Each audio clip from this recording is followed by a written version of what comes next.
Time's up, Admiral. Here it comes.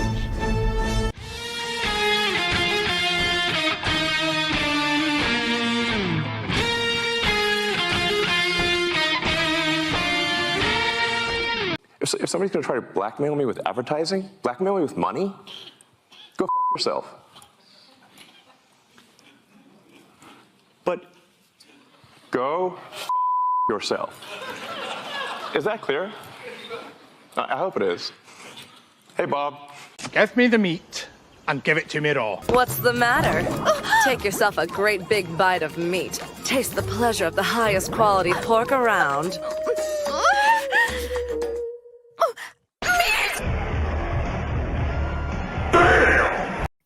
But we're told that we don't like any of this because we're misogynists.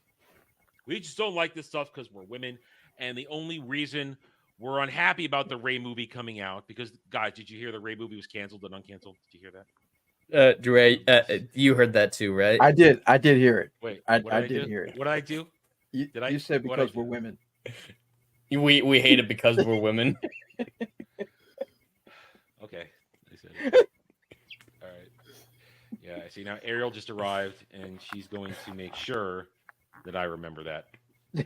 Yes, we didn't want it to come out like this, but Adam is in fact trans. He's coming out of the closet. Him and Jeremy are in a relationship. It's time.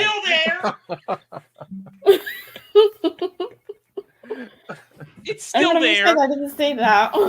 We want to enjoy what we're looking at. We don't want sores and fat whores. Liar! No. Let me be as clear as I can. Ain't no colors in Scandinavia. Game over, man. It's game over. Yeah, I know. I hit the wrong intro. I hit the wrong one. I'm not awake. Anybody in our relative sphere knows that last night a Beardo had a tough time on Metal Gear Solid, and I was like many watching until very late. And so I went to bed at a late hour, and I've not been up for very long today. But I'll still do my best because that's what you guys expect. My best. I hope it's good enough. Anyway, welcome to the round table. Dre will be joining us shortly. We got an interesting show for you today, guys. It was a strange week in terms of breaking news, but in the end, there is still things to talk about, at least things that we like to talk about. Jed, I saw way too much of you yesterday. How are you? Yeah, we see a lot of each other on the weekends, and then that's all we need. We get and that's all the time. It's literally tightly packed into one burst of. Well, don't say it like that. Yeah, I know. I stopped myself immediately. How are you this morning? I am great. It's great to be here because there are interesting things to talk about. Adam before the stream said it was a weak week. I think we have good stuff to talk about, from an abysmal Memorial Day box office weekend to Hellblade drama and just all the Star Wars stuff. There's always. I think it's perspective. Let me. When I said week, I think it meant like nothing explosive happened. It was all slow burn stuff that you have to compile it all together. And I was lazy and I didn't want to do it. So, but we do have stuff though. It's gonna be a good one. Dragon Lady, good evening for you. How are you? I'm doing fine.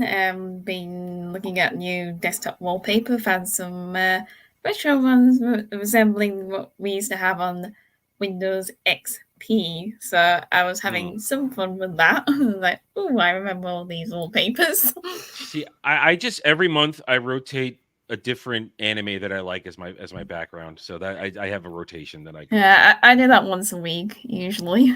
Once a week? No, I mean once a week usually. Just like something and stay with it. God damn it, you're a woman. Same one for like a year. So.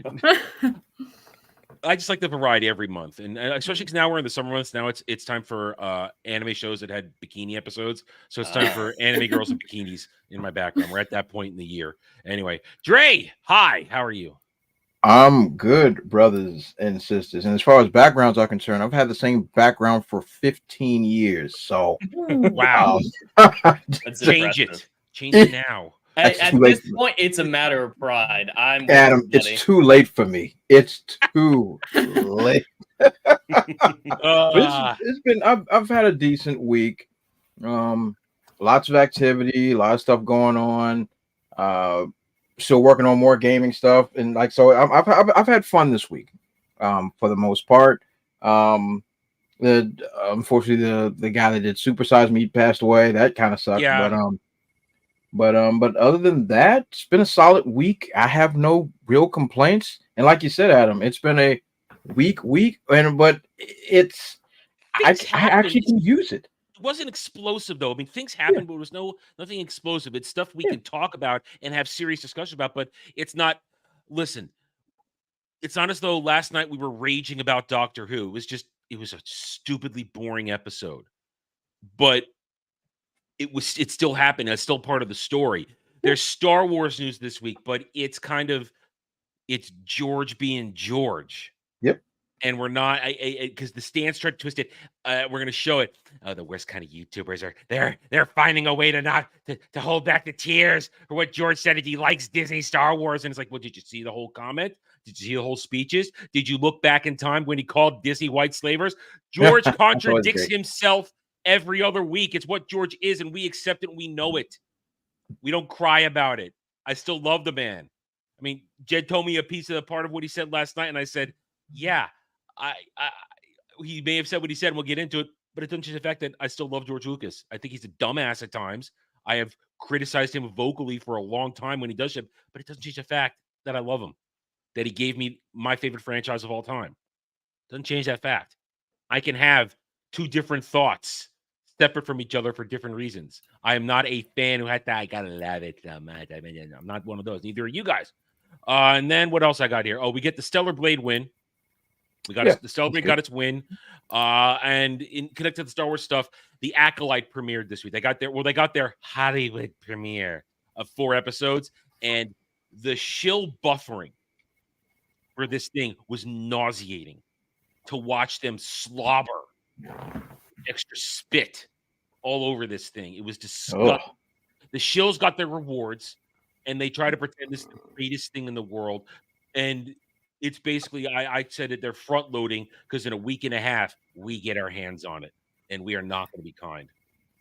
Not going to be kind at all. Anyway, and that's what we're doing. We're going over today. And so let's say hail and howdy to the chat, and we will get started. So hail the Goddess Legion. It's one of my mods here to keep the peace, troll me. Although the Goddess, I got one on you yesterday on the Doctor Who stream, and I didn't know until after you said hail to Botix, and Dermy told us that was a bot. It was a bot that he has programmed for his StreamYards. So you said hi to a bot. You said hi to a bot, so I got you on that one. Hey, listen, he trolls me all the time. When I can get one on him, I'm gonna take it. I'm gonna lord it over him. Well, he's got something to lord over you now. I know. He always has something to lord over me. It's gonna happen. I listen. I don't deny my boomerness, especially when I'm half awake. It's even worse. But hey, I got to take him. I got to take the win where I can get it. So, hail, Kale. How are you? Good afternoon. Hail, Masquerade. Greetings right back to you. Hail, Huzzah, son of Joxer. Hey, Grumbit. Welcome to the stream. Hail to Ruben X, and hail to anybody just watching, not chatting. We're happy to have you here on this Sunday afternoon. Hit that like button. Subscribe to everybody's channels, and we hope you enjoy the rest of the show live or on the replay. Okay. I mentioned it. Jed and I and Dermy, we did our Doctor Who Cares reviews last night for 73 yards. And we made our predictions. Last week, it got the lowest overnights in Doctor Who history. And we knew it was going to be this week the lowest again ever. And Jed, before we give the numbers, it is the lowest again ever now. It is the new lowest for overnights, right? For Doctor Who. No? No, I told you Dermy was right. Dermy was right. But I mean, last week it was 2.0. Oh, actually, you're right. It went up then, didn't it? Yeah. So last week's episode, Boom, was 2.04, and that was the lowest of all time. But the episode from Friday, which 73 yards, that did get over that. Oh, yeah. See, this is what happens. I'm not awake, and it's hurting even more because now I have to say Dermy was right. You understand the pain that causes me? That I have to say Dermy was right. Dermy got one when I was very sure of myself that I was right. All right, Jed, bring it up. Bring up the overnights. Let's get this over. Let's peel off the Band-Aid. We can theorize about why these numbers are the way they are. I do believe they are legitimate because they're still within the realm of possibility. I don't know if it's a Moffat effect. I don't know if it was suddenly people realized, oh my God, Shooty Got was not in this episode. I'll actually check it out. Maybe it had the inverse effect of a Dr. Light episode. But this episode I'm pulling up right now had 2.62, the highest of the season. Zoom in a little bit. 2.62? The highest of the season. All right, Dermy said 2.1. So he was. I mean, he did say it would be an increase. Yeah, but he said 2.1. That was his. Yeah. That was his hard prediction. 2.1. So He's still closer than either of us. Well, yeah, I said 1.9. I said 1.9. Yeah, we were both under 2, but yeah, it had, what is that? Nearly over a 500,000 increase. I mean, Jesus Christ, he was really right. There was the Moffat bump. I'm shocked, but we have to admit when we're wrong. That number is irrefutable at this point. Listen, so Dermy's right, and within 12 hours, he's going to be wrong again on something. So I'll get to. Well, we got to find out what he says about the consolidated for next week, so we can lord that over, or for last week, because that'll be coming out tomorrow. Okay, probably. I don't think he said anything on consolidated. Well, that's what I mean. We need to reach out to him and say, "Hey, what are you predicting?" Yeah. Oh, that's gonna be wrong. We got you. If he's awake, he's probably already seen this because he wanted these overnights. God, I'm waiting for the tweet or the DM or something because I know he's not awake yet because he was up late. Oh, I want to point out to the chat saying that these are high numbers. These are still bad numbers. It's dog shit. It is still in the. I believe now it is the 5th lowest rated Doctor Who overnight in the show's history. So this is still bad. We're comparing. It's less than the 4. It's better than the 4 worst episodes of all time. So it's not really saying much, but it is an increase. So we do have to say we predicted the trend in the wrong direction, but still, it's still the 5th lowest. There's something important you said here. It's the highest one, and there was no Shutigawa in it. Mm-hmm. The actual titular character, the Doctor, wasn't even in the show, and more people watched it. Knowing it was going to be like this, because there is a preview every week. You know what the episode's going to be. It was very apparent this was a Dr. Light episode, and it literally was. He was in it for less than 5 minutes. Mm-hmm. He was split not between in the beginning and the end, so it wasn't a whole lot at a time. Yeah, but, I want to describe this episode for Dre, see if he can understand. All right. So the TARDIS lands in modern-day Wales for no reason on a cliff overlooking the ocean. Never explained. They're just randomly here. They step outside. There's a circle of wool that is like in a pentagram or something. They step on the wool string, and the Doctor disappears. And the companion is just standing there like, what happened? And there's an old lady who is exactly 73 yards away from the companion. And then the rest of the episode is her just stuck in the present day, living out the rest of her life into her 80s with this old lady standing 73 yards away. She believes that she's sent to just stop a prime minister, but we don't even need to talk about that because that's not even relevant. And then when she dies, when she's 83, the lady gets closer and becomes her. And then she's the old lady watching the younger version of herself. But then for some reason, the loop breaks and the Doctor doesn't step on the wool string and the episode's over. Because she whispered, "Don't step." She whispered, "Don't step." Yeah, if you're confused and have questions, don't worry. I won't tell you the answer because there is no answer. The episode does not give an answer. That is legit. I don't get it. What was the point? There is no point. Yeah, there is no point. That is all the information. Like I didn't cut anything out. There are stands coming up with cockamamie schemes, like explanations. Like I have this lady in the comments of the stream that we did last night, Adam, or the other night, and she came up with this massive, 3 paragraphs, like, you guys are so stupid. And then she lists 70 things that aren't in the episode. It's like, yeah, no one got this but me. I'm the smartest one. I'm like, this is, so I just respond. It's like, man, that's enough headcanon to write a whole different episode. Yeah. And so that's the only way these stands can justify this episode is write a new episode. I mean, we wrote our own versions of what it would have done to make sense last night when we were talking about this. That's wild, though, because he's absolutely right, Dre. There was literally, you say what happened.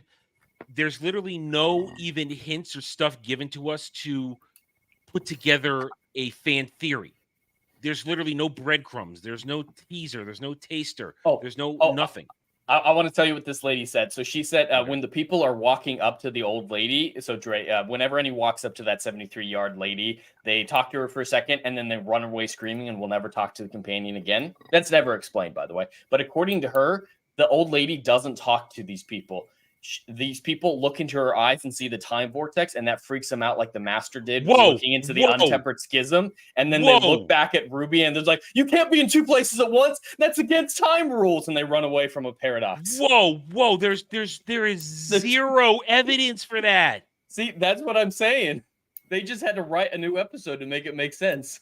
I have a That's question. Insane. Go ahead. Are people entertained by this show? They're entertained by us talking about it. Normal people are. The stands, they vomit and cry with joy. So. Yeah. Because everything you just explained to me, not only was it nonsensical, let's just get that out of the way, Yeah. but it sounded boring. Oh, 45 minutes of boring. That's why I said I wasn't even angry or raging out. I was bored. Well, yeah, the majority of the episode is just the companion aging through her life with random snippets of her life. That is like 80% of the episode is just her staring out a window with a 30-year-old birthday card, and then it's her 40th birthday. It's just random crap like that. It's like, oh, time has passed. Oh, guess she's aged up, guys. She put on glasses. She's older now. Yeah, and then we get a random bit of dialogue where she's blaming men that she's in a relationship with for being boring in bed.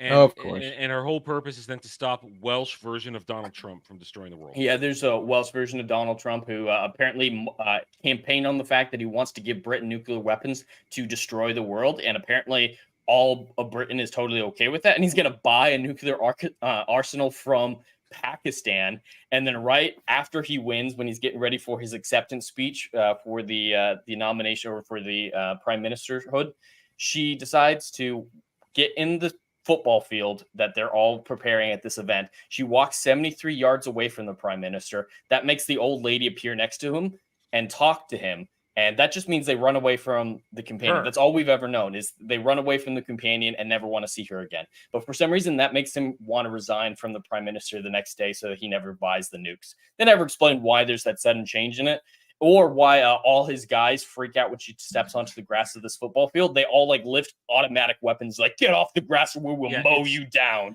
They set up these premises that make zero sense. And there's no rhyme or reason to the rules.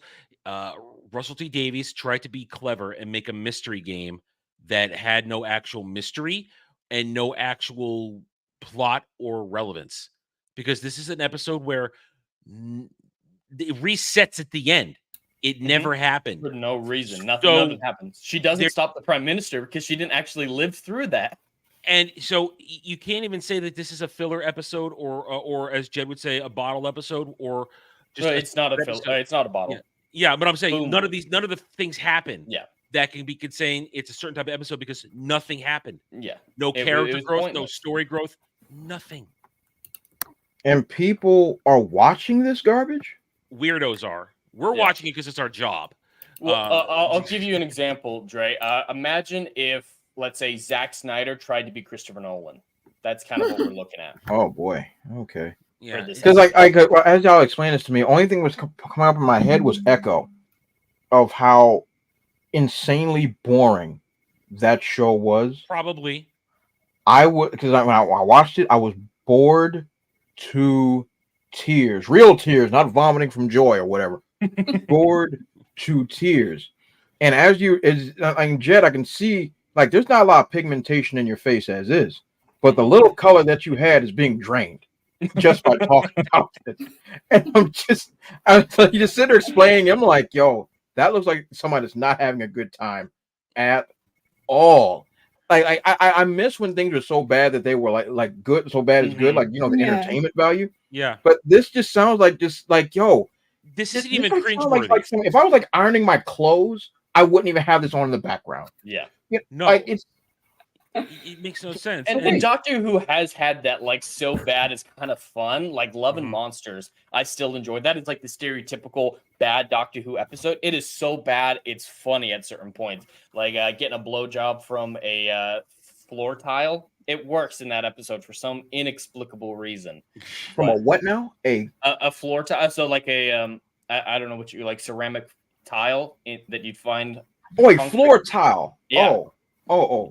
Yeah, a What? lady gets there's this monster from an alien called the Absorbaloff, and he like touches people and he absorbs their bodies into him, and then their faces pop out over his body and they can still talk. But when he's defeated, he melts. And one of the ladies he absorbed got stuck in a floor tile, and they're able to cut the floor tile out, and she's still talking out of it. And so they talk about how they still have a love life. Oh, Yeah. See, that's just cringe funny. It's really bad. And here's the thing, Jay Frazier, there wasn't even any real agenda in this episode. Besides the Trump stuff, the Trump thing, anti-English, the pro-Welsh stuff. But I mean, it wasn't like the woke shit. It was more the political end of it. Yeah. It wasn't like super gay or anything. I did a drinking game for this with Rachel, and we had one where we take a shot whenever there was something gay that happened. That was one of the things that we didn't actually do. Yeah. We did it when it was snowing. It snowed a lot. So there's no, it wasn't even particularly agenda packed. It just sucked. Mm-hmm. It was just boring. I don't see these consolidators holding as well as episode 1 did. Like episode 1 is just a little bit less. I don't see these numbers being reflected down here. Because the word of mouth isn't good, even among the stands. Like at first they're like, "Oh my god, I love this," and the next day I saw all the tweets from the stands going, "Was it actually bad?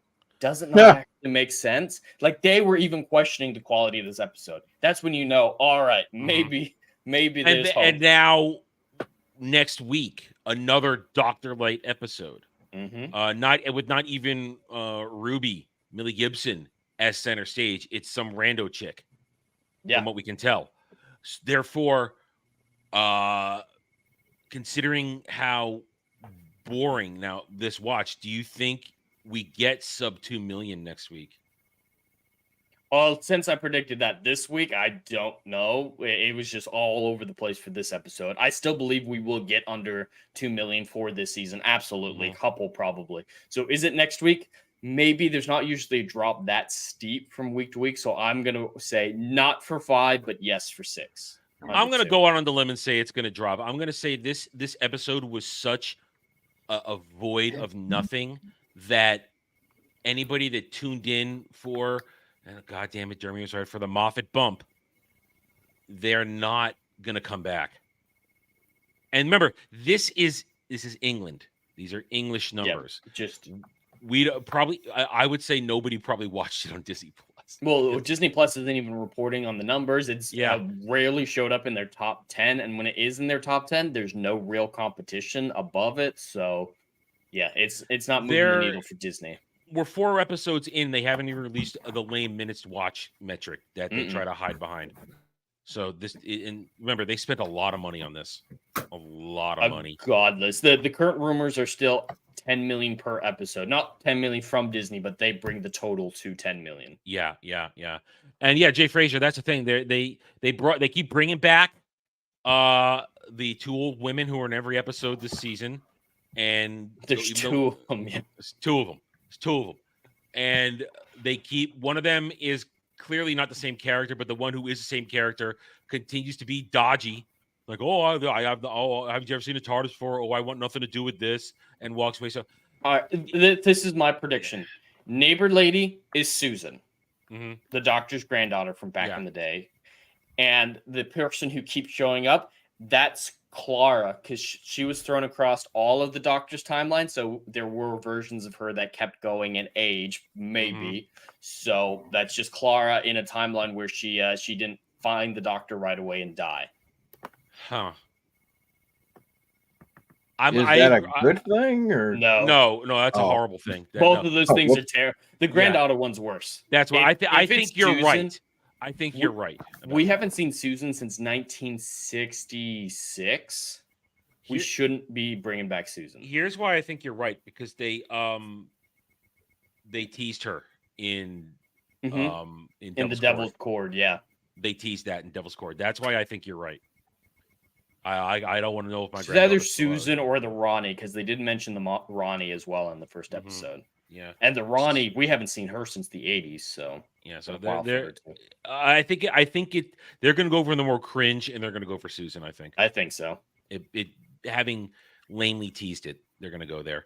But yeah, so this thing is a complete and utter disaster. It's only going to get worse. And like Jit said a little bit ago, this 2.62, this isn't good. It's just a bump in its own little special circle of hell. There's no. This show is a disaster. These are the lowest numbers collectively in Doctor Who history for overnights, and just to cap this, they started the season with a double episode drop. They're ending the season with a double episode drop, and they're putting it in theaters at the same time on the same day. Theaters. Yeah, In the UK. Yeah. In the UK. Oh, Yeah. Well, it's there is no logical reason if this was a success to drop in theaters. I mean, if somebody thinks that they're going to get more coverage or get more attention.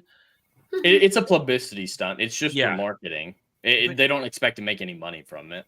But it's going to be embarrassing is what it's going to be. And I said this last night. This shows you how little faith they have in Ncuti Gatwa to have 2 back-to-back Dr. Light episodes and then to hurry this up as quickly as possible to get it in and get it out. They know they're sitting on a pile of shit. They know they're almost either finished or almost done filming season 2 of this Disney Doctor Who. They actually just announced that they finished this. They did? Okay, so it's done. According to Russell T Davies' Instagram account, he said they wrapped. Okay, then that's legit. Even though they have a casting announcement that's not going out till 2 days from now, Tuesday. It's weird, but yeah, he says it's done. All right, so if it's done, then they probably know. I mean, somebody knows. Not Russell T. Davies. Russell T. Davies thinks he's making timeless classics right now. He thinks he's a genius. Somebody out there who schedules this stuff knows, and who maybe has a brain in their executive body, knows they have got the biggest stinkers of all time, and they are just rushing it out to just move it on, because we posed this last week.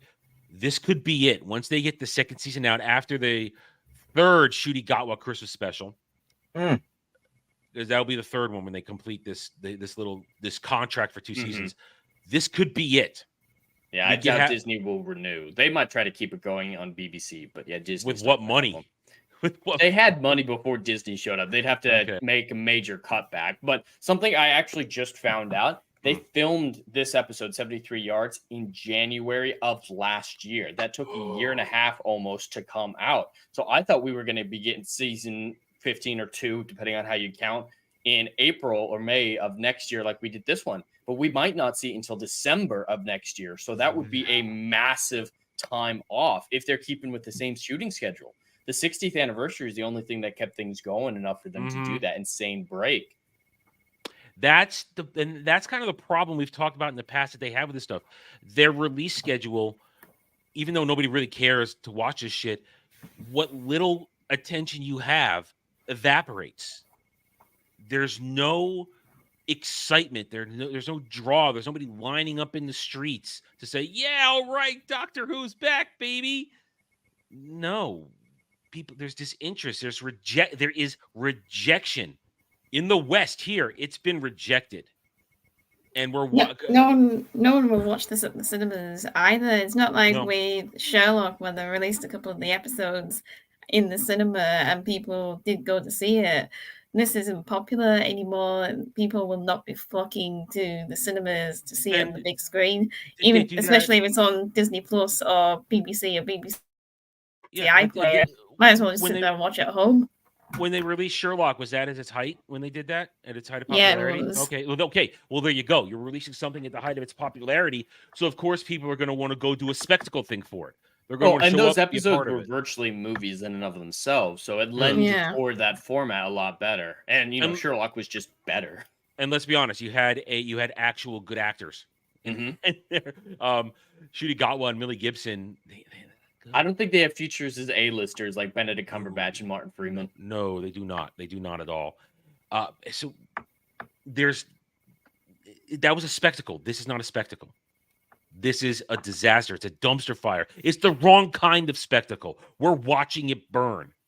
And we're telling the truth, unvarnished. We're telling it like it is. We're not hiding anything from you. But there are people, as Jed described a little bit ago, these stands who will come out there and are so detached from our true reality and wrapped up in this cotton candy foam of disgusting sugary nastiness. Yes, I don't like cotton candy. I don't even know where that came from.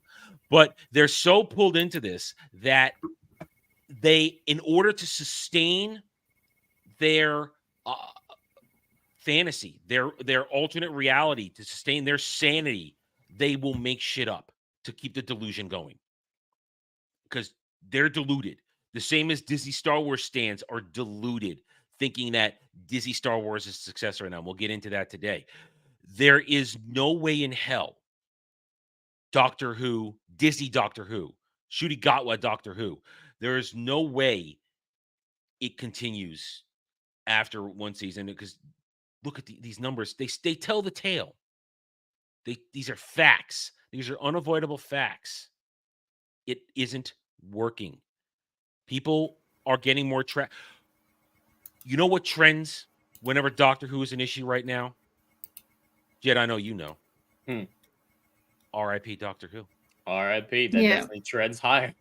That's what trends on social media whenever there's a Doctor Who discussion.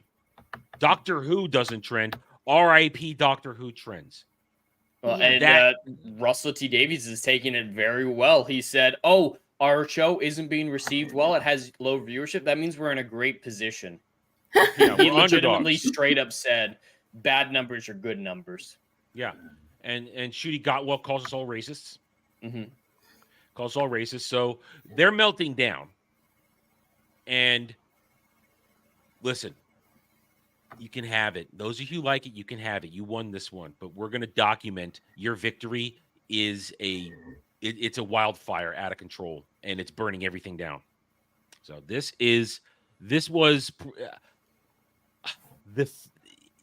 Jeremy got it right. His numbers were true in terms of his prediction go up, or it wouldn't go under 2 million. But it's not it's a victory for Jeremy, but it's not a victory for Doctor Who. And we will continue to do this. So you can catch Jed, myself, and Dermy roast this shit every Saturday at 8:30 p.m. Eastern across all our channels on Doctor Who Cares Reviews. I expect next week will be another head scratcher. It's going to be another head scratcher of what the hell is this?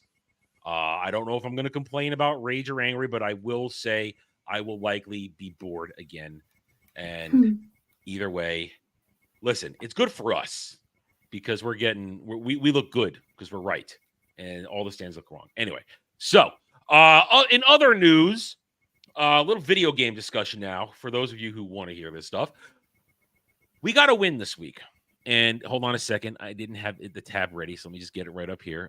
There was a victory when it came to Stellar Blade, because of those you know, there was a Stellar Blade controversy with the censoring of Eve in all her bodacious glory. Sony, in its infinite wisdom, said, hey, listen, shift up. You know, these suits that you were promoting were Eve's generous assets are out in all over the place. Well, guess what? You are going to have to censor them. You're going to have to take away the cleavage. You're going to have to take away the butt shots. You are not allowed to basically say, hey, guess what?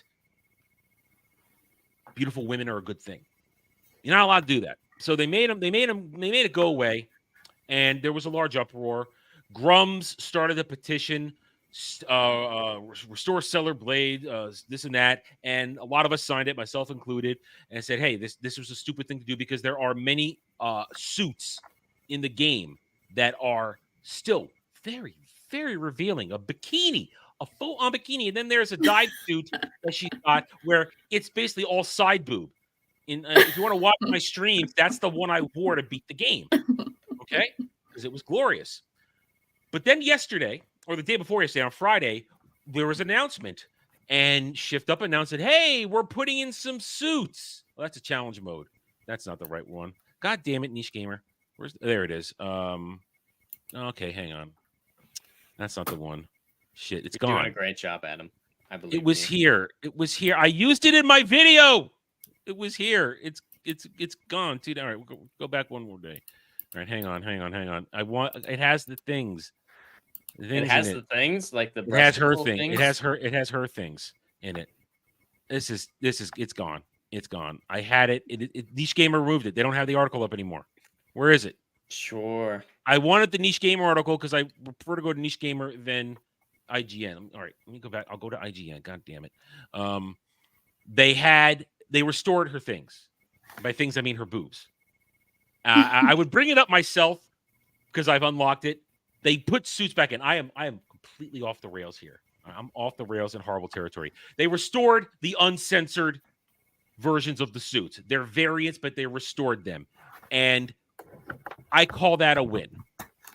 Absolutely. I call that a win because it means here we go. Okay, we'll go no, Niche Gamer doesn't. I'm sorry, IGN doesn't have the new suits up. God damn it. All right, this is borked. I'm sorry. It's borked. I'm a boomer. I can't run my own goddamn stream. I wasn't up long enough to clear my brain out. You can all mock me. All right, go ahead. Do whatever you want. I don't care. I'd fire it. I'd fire it up on here, but it'll take a second. I'd have to go get the disc and put it in and show it off. And I don't have, and because we're running this, I don't have it hooked up to the Elgato, so I can't put it up on here on the screen for my. Anyway, I found the Niche Gamer article. Thank you. I give up. Why bail couldn't I him find out. it? Where Jay. was it? I was just it? Googled Stellar Blade Niche Gamer and it was the first result. But I was at their actual page and it wasn't there. Oh, Adam, you poor bastard. This is the one, right? I got the right one. Somebody send me a super chat and make me feel better. Oh. Anyway, here we go. So there it is. They restored them. These are essentially the same suits that they censored, but put back in now with the cleavage and the butt. Now, we covered this when it happenend. We said, Sony, this is a bad move. It looked bad. It was a PR disaster. And Everett Rowland. And a short time later, the Helldivers 2 thing happened, and it was just all over the bad place for Sony. And Sony sort of bent the knee on the Helldivers 2 thing. That's actually still a thing going on. There still is stuff surrounding that, but we're not covering that today. But this is another blink. Shift up blinked. Sony blinked, because my whole point of bringing this up is that Grums and others like us who had legitimate, serious, not ranting and raving, craziness. We had legitimate, normal discussions. Jet, get the ad off of there. We're great today.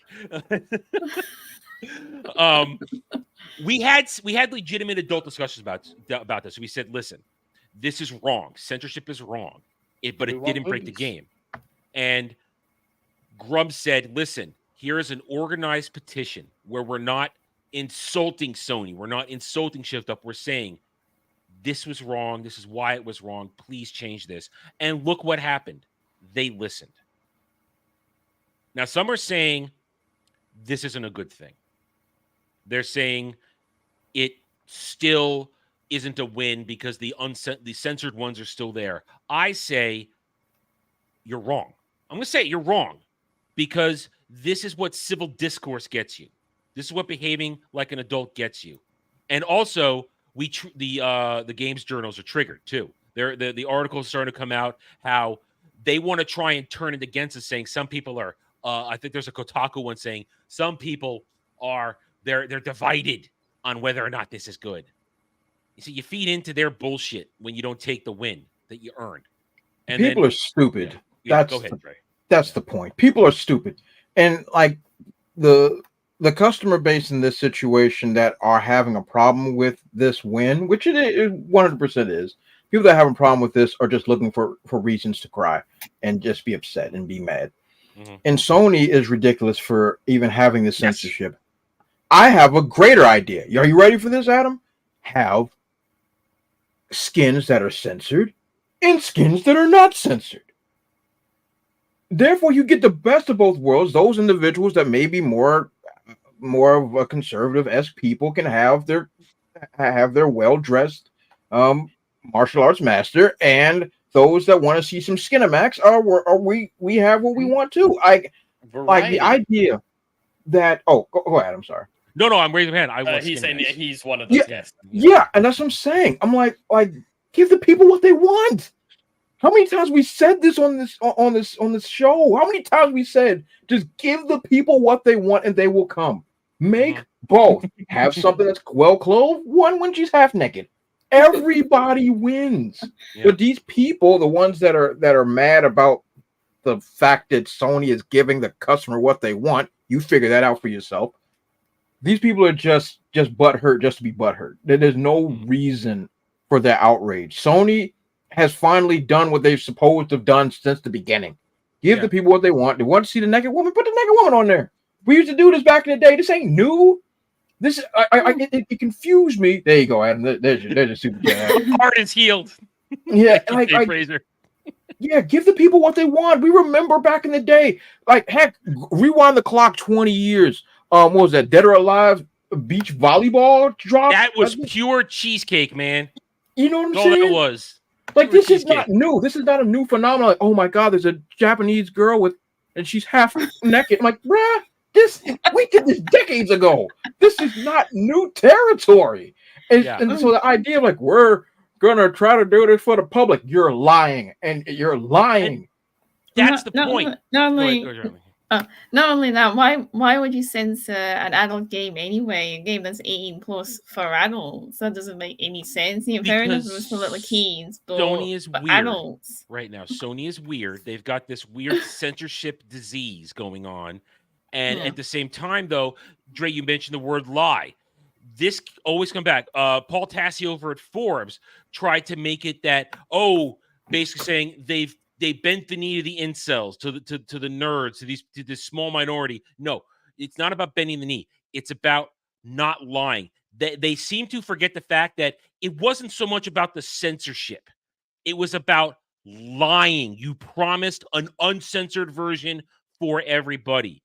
And when on day one, you go back on that and censor outfits that had been uncensored in the demo and beta releases, that's a lie. If they had released these censored suits without telling us that they had ever been uncensored and promising us the thing, wouldn't have been a thing. Because we would have said, okay, here they are in the game. But no, you showed them to us and said, we promise you an uncensored game, and then you reneged on that. You didn't follow through. That was the core issue. It just so happens the censorship argument is a thing where we could say you're screwing over your customer base in favor of games journos and non-gamers on social media who hate beauty, who hate customers getting what they want. So that's why this is a win, because even though they went in a roundabout way of doing it, they put back in the things that the games journos and the woke tards hate that we want. We get it. We got one. Take the win, and take the win because it was done in an organized adult fashion. You don't have to yell at Sony and yell, call them Sony. You don't have to yell at Shift Up and call them names. You don't have to just rage and insult and behave the way they think we are.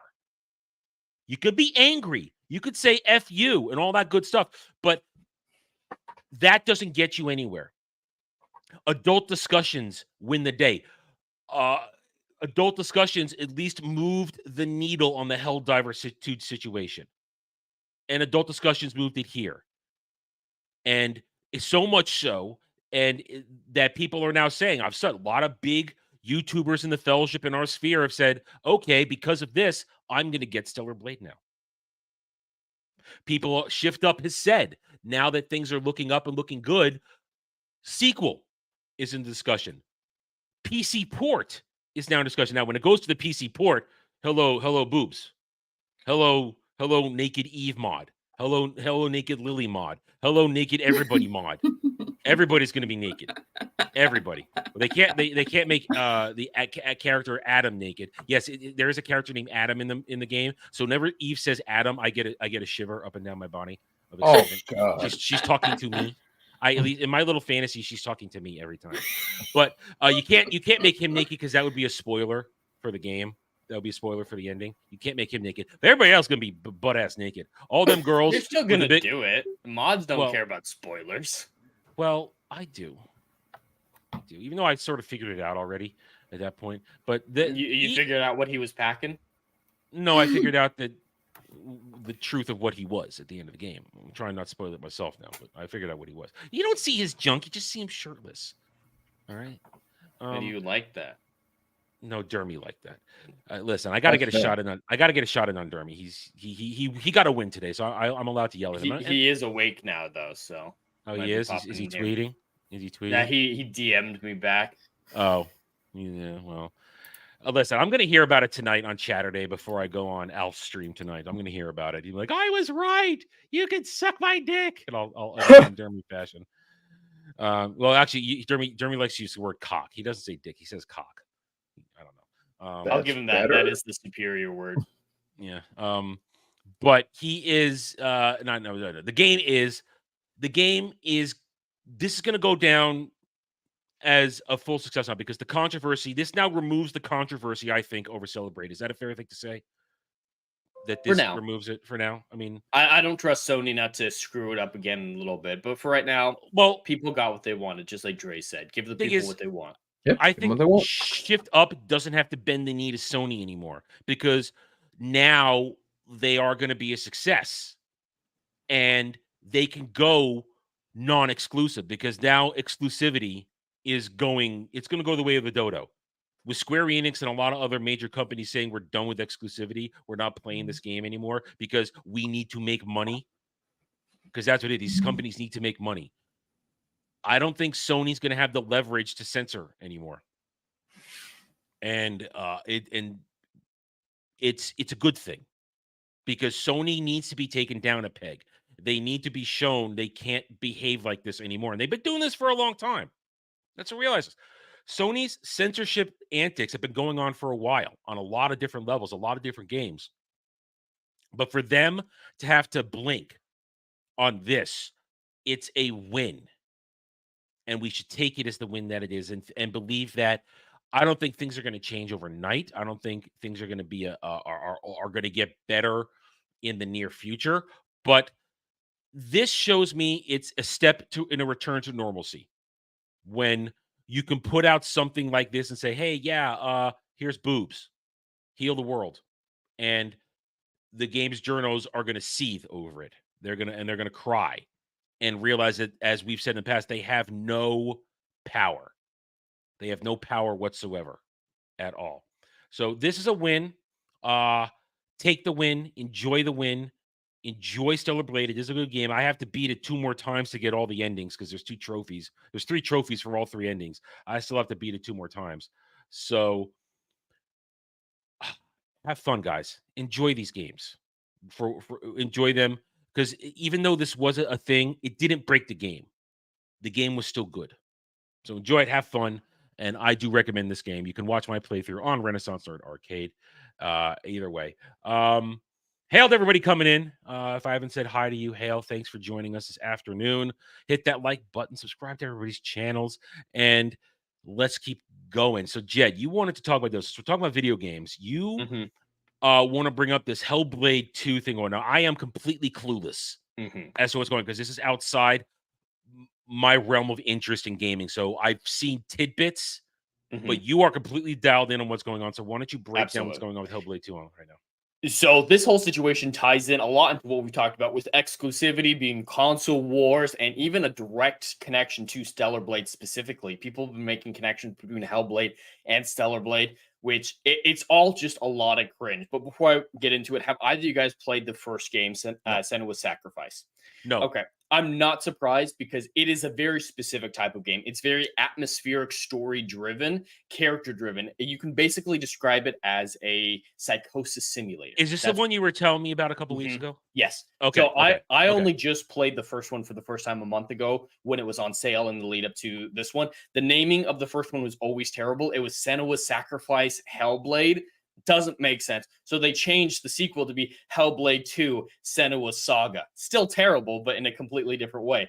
But I only just played the first one, and it is incredible. One of the most fulfilling gaming experiences I've had in a very long time. It is really just a psychosis simulator. Like, they work so hard working with psychologists, working with people with psychosis, and then melding it with Norse mythology in this really fascinating way. Senua is a girl with psychosis, a Celtic woman in the first game, who her boyfriend is killed by Vikings and goes to hell. So she goes on this spiritual quest to the Viking hell to try to resurrect her boyfriend, get him back from the goddess Hela. It's a beautiful game, 100% recommended to people if they like that type of game. But that's the problem, is this series is always going to be niche. It should never have been AAA.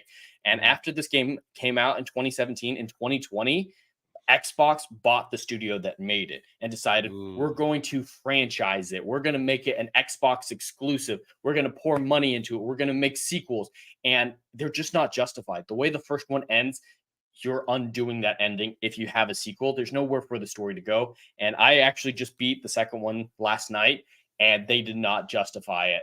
The first one, spoiler alert, ends with her just coming to terms with her psychosis, not fighting it anymore, realizing I can still find a way to be happy. I don't need other people's validation. Like, it's a really heartfelt ending. But then the second one's like, I'm going to kill all the Viking slavers. And it's just so out of the blue. And it's about giants on this island that aren't actually giants. The second game is an absolute mess. There are thousands of ways to criticize the game. It's unjustified. There's the story's terrible. It was a mindless cash grab by How much Xbox. was it? How much? $50. $50 for, now correct me wrong, for a 5-hour game?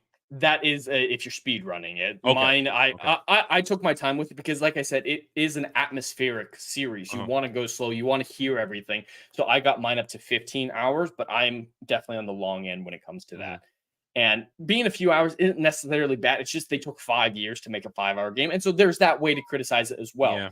There are so many great ways to criticize this game, and I haven't seen anyone doing it for the right reasons. They're making it a game piece in the Xbox PlayStation battle. That's what I was just saying. It sounds like that's where you're going with this. They're making about the console wars bullshit to a certain extent, but they're also making it sound like it's woke in the dumbest ways possible. Because yes, this is a story game. It's not an action adventure game. Something I talk about a lot, and Dre was talking about it as well. Variety is important in all these industries. We don't want every game on the market to be FPS just because they're popular. We want to have our RPGs. We want to have our MMOs. We want to have our Lego games. Like, variety is important. So the majority of the criticism is coming from people who are like, no, this isn't action adventure, therefore it's bad. But there's other things as well. So I have several things brought up here, but the first one I want to show you guys is the actress. So this is the main character on with the actress on the right. That is the actress playing Senua, and then the version on the left is the character model in game. That's pretty spot on. This is for the pretty close. Yeah, the actual actress is more attractive than the game model. I don't know. Her eyes are the biggest difference I can say. I don't know. What before you continue, what stage of the game is this? Is this alpha, beta? Where do we know? This was for the first game, so I for the first game. Oh, I'm sorry. I thought it was right, but the second game is full release, like it's the final version. Okay.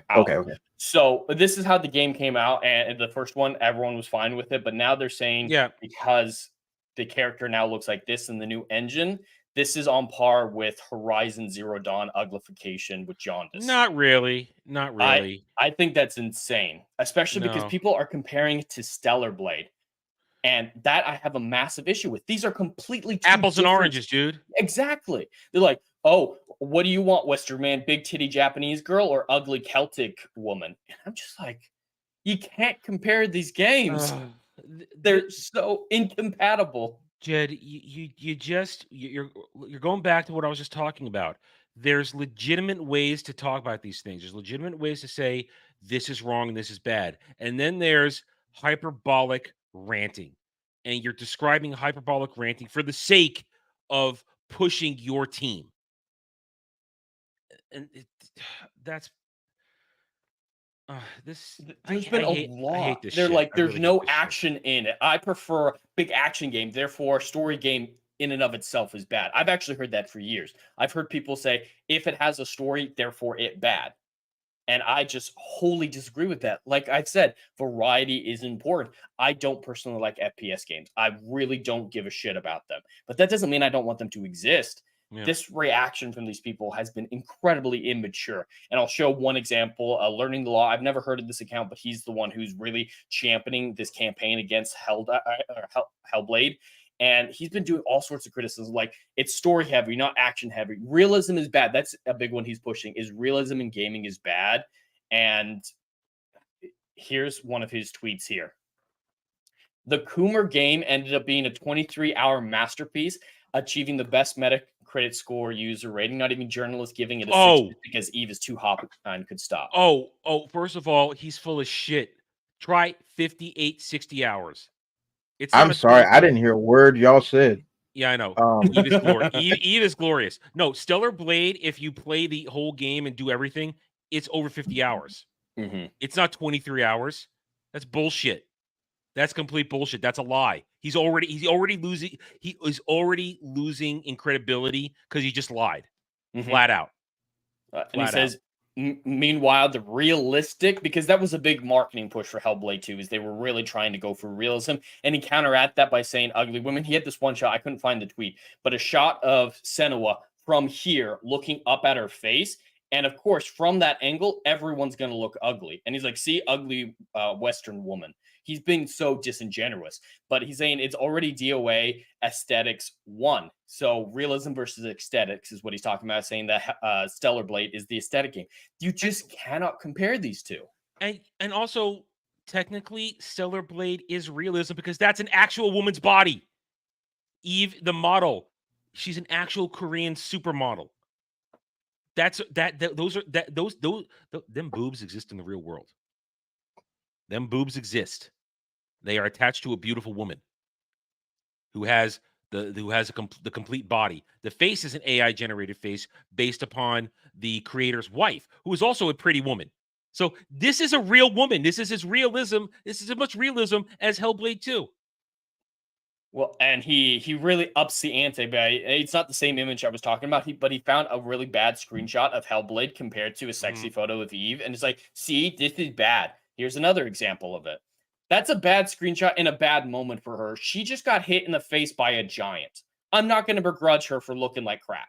Yeah, I mean, I don't get what people are trying. I mean, what is the argument that people are trying to make? Are they saying that this is an uglification of the character for the sake of uglification, and are they trying to use like certain moments in the game to try to justify their argument? Yes, that is one of the tracks they're going down. But that's, I mean, okay. I'm not familiar with Hellblade, so I can't really speak to the experience. But if this character is supposed to be going through hardship and hard times and bleeding from her face for the majority of the game, she's not gonna be looking hot. I don't get it. I mean, like, okay, if you want to say like, what was it, the Lara Croft reboot that they did? I guess about like 8 years ago, whatever, the Tomb Raider games. 11 years ago. 11 years ago. God, we're getting old. So when they did that, and like even there were certain moments in the game, even though she was still classically attractive, like there's still moments in the game where she doesn't look hot because she's getting shot by arrows and battle. She gets jacked up quite a bit. Now, once again, like Jed, thank goodness you told me that was over a decade ago, and now we have all these new Unreal engines and all that stuff to actually show more grit and more battle damage to people that they're going through stuff. And especially this game, I'm going to assume I don't know, but is this a survival game or? It's really hard to classify. It's really its own thing. So it is very much story driven. Like there's not really much to do besides follow the story. Like if you want to call it a walking simulator, you would have an argument for that. There's still fighting in it, swordplay, but it is more about the story being inside this character's head with psychosis. Like there's voices going on, there's hallucinations. Like it's very trippy. Okay. So that actually adds to it even more so. Then comparing these two genres, which are completely different games, and from what I understand, two completely different audiences, then they're all wasting their time if they're trying to just say that, they're making somebody ugly just for the sake of doing it, when it's not even attracting that type of crowd. Stellar Blade is attracting the young adult to adult male crowd. Period. Those that are into those action adventures from the late 90s, 2000s, God of War, all that great stuff. That's who that target demo was. This, as you said, Jed, feels niche. It feels like a niche group. Like, but there's nothing wrong with appealing to that niche community. Like I'm a big RTS guy and turn-based strategy. I love XCOM. You know, I like XCOM. I like what was that? Marvel Midnight Suns. Like those games I can play over and over and over again for untold hours. Those the crowd that's being attracted to those type of games are not the same for either of these two games. So the idea that one size fits all does not work in the gaming sphere. It never has. It never will. So the idea that this is uglification, so we must, I guess, protest and ban it or whatever they want to say. It's nonsense. It's nonsense. It's just somebody trying to make a movement out of nothing. That's all. It's disingenuous to make Yes. these arguments. It's complete disingenuous because, as you said, these are two separate things. What Jed has described is basically the equivalent of an e-novel where you're going through the story and you have moments of taking over the character, but you're reading what's story. Stellar Blade is an open world. It was a partially open world action RPG where you have full control, and it's designed to be a certain way. This is designed to make you get pulled into a dark and gritty world. Whereas Eve is essentially a bio-android. And she is meant to do incredible over-the-top abilities and shit, not be on the ground having in-your-face fights with Vikings with axes. And at the same time, Jed, this game is not meant to be an action game. It's just meant to because I've seen some complaints in my tertiary exploration of this. It's the action sequences are not complicated. It's basically hit the buttons to time for blocking and count and attacking, right? The combat is so much worse than the second one, though. Like the first one, that would be the part of the game that I say is the worst. Like it's not terrible, but it's not as good as it could be. And then the second one, you can't fight more than one enemy at a time, and every fight goes the same way. You attack, it's X, X, X, you beat the bad guy, something hits you, probably a person or an enemy, and then you're knocked over, you roll, and then there's the next guy standing in front of you. That happens like 10 times per fight. But it's just totally different. Here's another one of the tweets where he talks about. Yeah. That's really all the fighting is. It's just like this. Yeah. Counter. So it's like timing, parry. That's about it. Yep. Okay. Yeah. So in the previous game, was the previous game like this, Jed? No, the previous game. Well, I mean, it was still parry based, but it was so much better. Let me see if I can find Well, I do that, and you're not wrong. Masquerade is a Korean version of Nier Automata, where it's a lot of cheat, a lot of that kind of stuff. You know, this is the first game. You have multiple enemies. It's a lot more dynamic, a lot more dodge based. Like this combat, I still really enjoy the combat of the first game. This looks like better combat than the second game, honestly. Absolutely. This reminds me of Star Fox Adventures.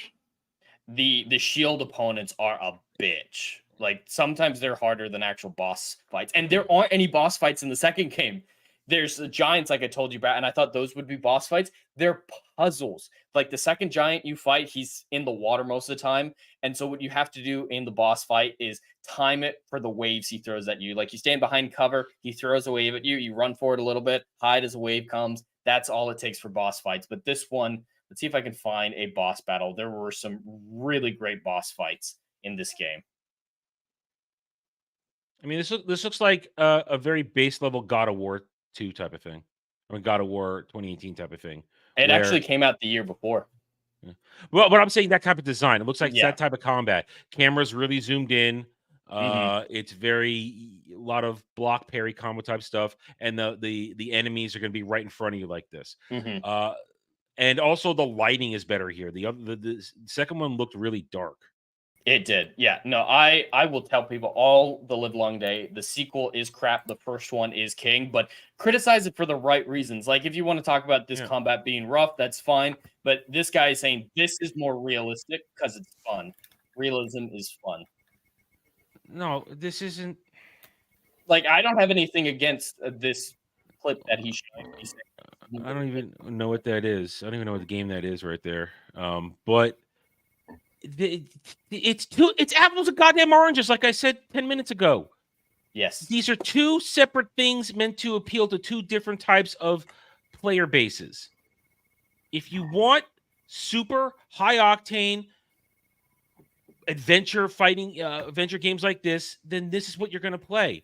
If you want something like Hellblade 2 or Hellblade 1, that's there for you. That's why the gaming industry has been successful for the past 40 years, because there's different genres. And unfortunately, there are some people that want to constantly drag it into, if I don't like it, then it's bad. I mean, you have to. I'll be fully honest. I have to constantly check myself if I see a game that everybody else is loving and I think looks like shit or is not my thing, to not start ramming, oh, fuck you for liking this. This game looks stupid. Yeah. No, I have to check myself, because it's just not something that I care about. I could give perfect example. I couldn't care about Fortnite ever. But everybody wants to play it. But I will watch people play it, because not so much for the game they're playing, I'm watching for them and their stupidity while playing it, and for their breakdowns if things go wrong. I could also not care about. I couldn't care about Helldivers 2 in that whole situation, but I watched some people I know play it because I wanted to see them having fun, and they were having fun.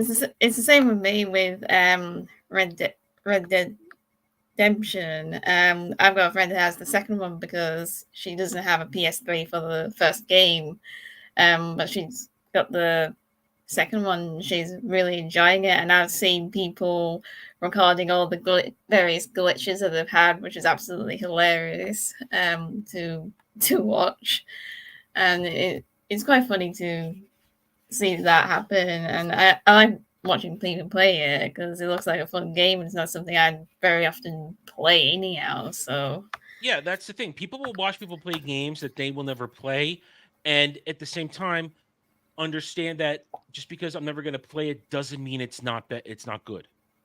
I mean, I could go down all kinds of lists of games that I know people love that I think are, for me personally, worthless, because I'm not going to get enjoyment out of it. Every FPS game there is right now, all of them, every franchise, I couldn't give two silly shits, because I'm not into that. I'm not into that. I want to play, like Jed says, I want to play a story game. I don't want to play something, where I'm going to run around killing people.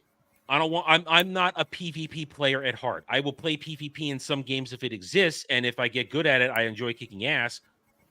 But it is not something I look for. I don't get a thrill from fighting other people in that kind of competition. I don't get that. What I get a thrill from is working in a team with people. That's why I like MMOs. I like teaming up with other people. I like beating the environment. I like fighting the bosses. I like winning like that, because to me, the thrill of putting together a team, whether it's your own team or a pickup team, the thrill of coming together and beating something that you could never beat on your own, at least in a legitimate way. Sometimes later on you can turn off certain restrictions and go in there and own it at full strength when it's way, way weaker than you. But in a legitimate sense, when you're fighting it for the first time, there's a thrill. Years ago, and I'll use Final Fantasy XIV as an example, when the previous expansion, Shadowbringers, came out, we were all there at the start of it, and we were there for the first major update, 5.1 or 5.1. And it gave us our first Alliance raid. And Alliance raids in Final Fantasy XIV is where basically 30 people come together randomly, because it's not you're not going to put together a 30-man team. For rarely you have to have like a massive guild, and that doesn't happen much at 14, at least not in my experience. It's random. You go in there, and you have to do it. Now, me and my buddy, we went in there together as we partied up, and we linked up to the duty finder together, and we got in the same party. But the other 28 people, they weren't a part of our inner circle or who we played with. But we went into the brand new Alliance raid that had dropped that night, and we were in there for 4 hours to try and beat that thing. 4 hours. Now, that's nothing for us. We've done that in our old school raids, but this is a raid with a bunch of strangers. People we're never, ever going to meet in real life. But we all stuck it out, fighting it for the first time, figuring out the fights. That final battle of that one, which now, of course, you go in there, people beat it in less than 30 minutes now. It's easy content. But back then, when it first comes out, we didn't know nothing. And that final fight took us an hour and a half all by itself. But nobody gave up. We were unified. And that's what I get a thrill from. Banding together, fighting stuff. That's what gets me excited for these types of games. It also helped that the track for that fight is still one of the most epic tracks in Final Fantasy XIV ever.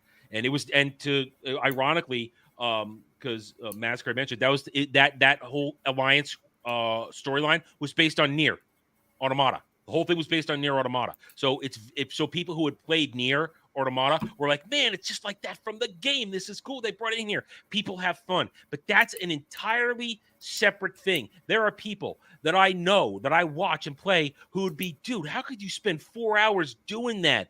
Dying over and over to figure out, but they will go and spend 4 hours getting killed in an FPS game. And I will go, how can you just go in there and constantly get ganked all the time and lose and not really win? Oh, but I love the competition. That's the thing. It's made for them. That's what they find enjoyment in. Finding a way to get even that one win, that couple of wins, to get to beat somebody that's slightly better than them in that head-to-head competition. Whereas I want that team unit feeling of beating these massive bosses and getting the win after hours of working hard and figuring it out. But that's the beauty of gaming. That's the beauty of it. There are many different for things. everyone. Something for everybody. And if you're coming into a sequel in a franchise and surprised that it's its own genre, you are entirely uneducated in the subject matter. So you have no right to be upset that Hellblade 2 isn't Stellar Blade if you have no idea that the first game wasn't Stellar Blade either. So just out of all of this, we need to remember there is variety in gaming. Not everything is made for you, and that's okay. These people are acting in a very woke way, similar to what we were talking about with Stellar Blade. These people are acting like the same people who are like, oh, I don't want to play Eve in a sexy outfit. That means nobody can. It's very much selfish, self-centered, and narcissistic to think everything has to revolve away the way I like to play games. And we just need to remember, not everything's for you, and that's okay. That's good. In fact, variety is important. I don't really care for the type of games that Adam was describing there. It's just not what's for me, and that's okay. Yeah. We don't always have to agree on the same type of game. So at the end of the day, criticize a bad game for the bad game, not for some weird way in your head that you've justified. It's not like something else.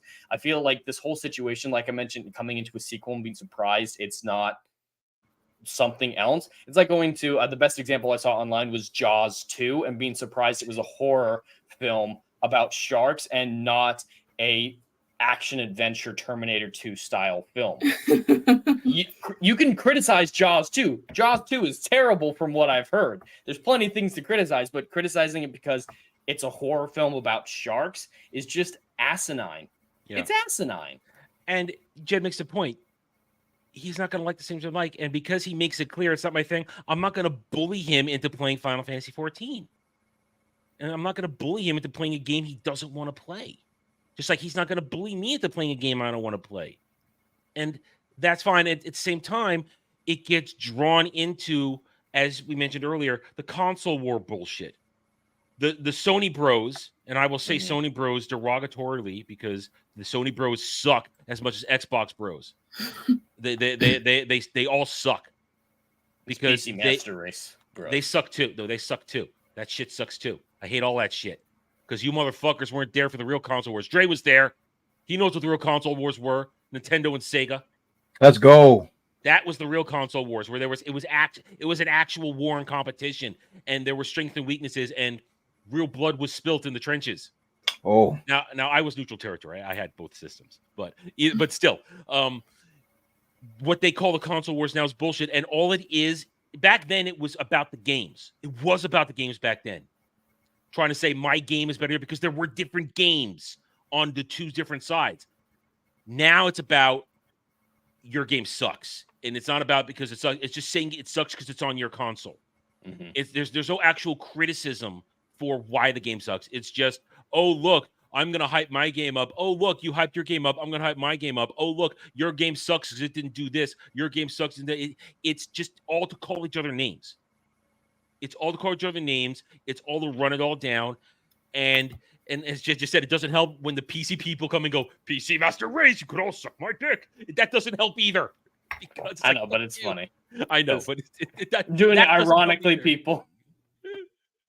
But it's a good, but that's part of the joke, though. It doesn't help that they make it even worse because then the console guys go, "Fuck you!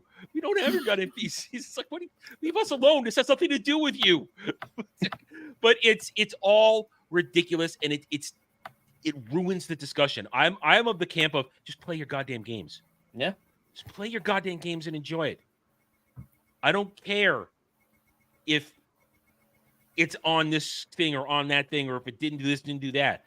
I will actively say, I will honestly say, during the period of time when it was Stellar Blade versus Spider-Man 2, both of them had a massive amount of flaws on both sides. And those of us like Jed played Stellar Blade, he can acknowledge his faults. I played Spider-Man 2. I can acknowledge its massive failures. And I can say it was not good because it ruined the franchise. The story was bad. The characters bad. Gameplay, 10 out of 10. Everything else bad. Everything else bad. I will never... I have it on my shelf, physical copy. I will never play it again. I played Spider-Man 1. I played that 3 times because it was so glorious. No, 2 times. Sorry, 2 times. Once for real. Once for the Platinum. Once for the New Game Plus Platinum. That game was incredible. And then they ruined it. They ruined it with agenda. I could say that. Some Sony people can't. Some Xbox people can't about Xbox titles. They have to stay in their corners. It's as bad as ideology. They pick their team, they pick their tribe, and they will not be moved. And that is what disgusts me about it. You know what disgusts me more?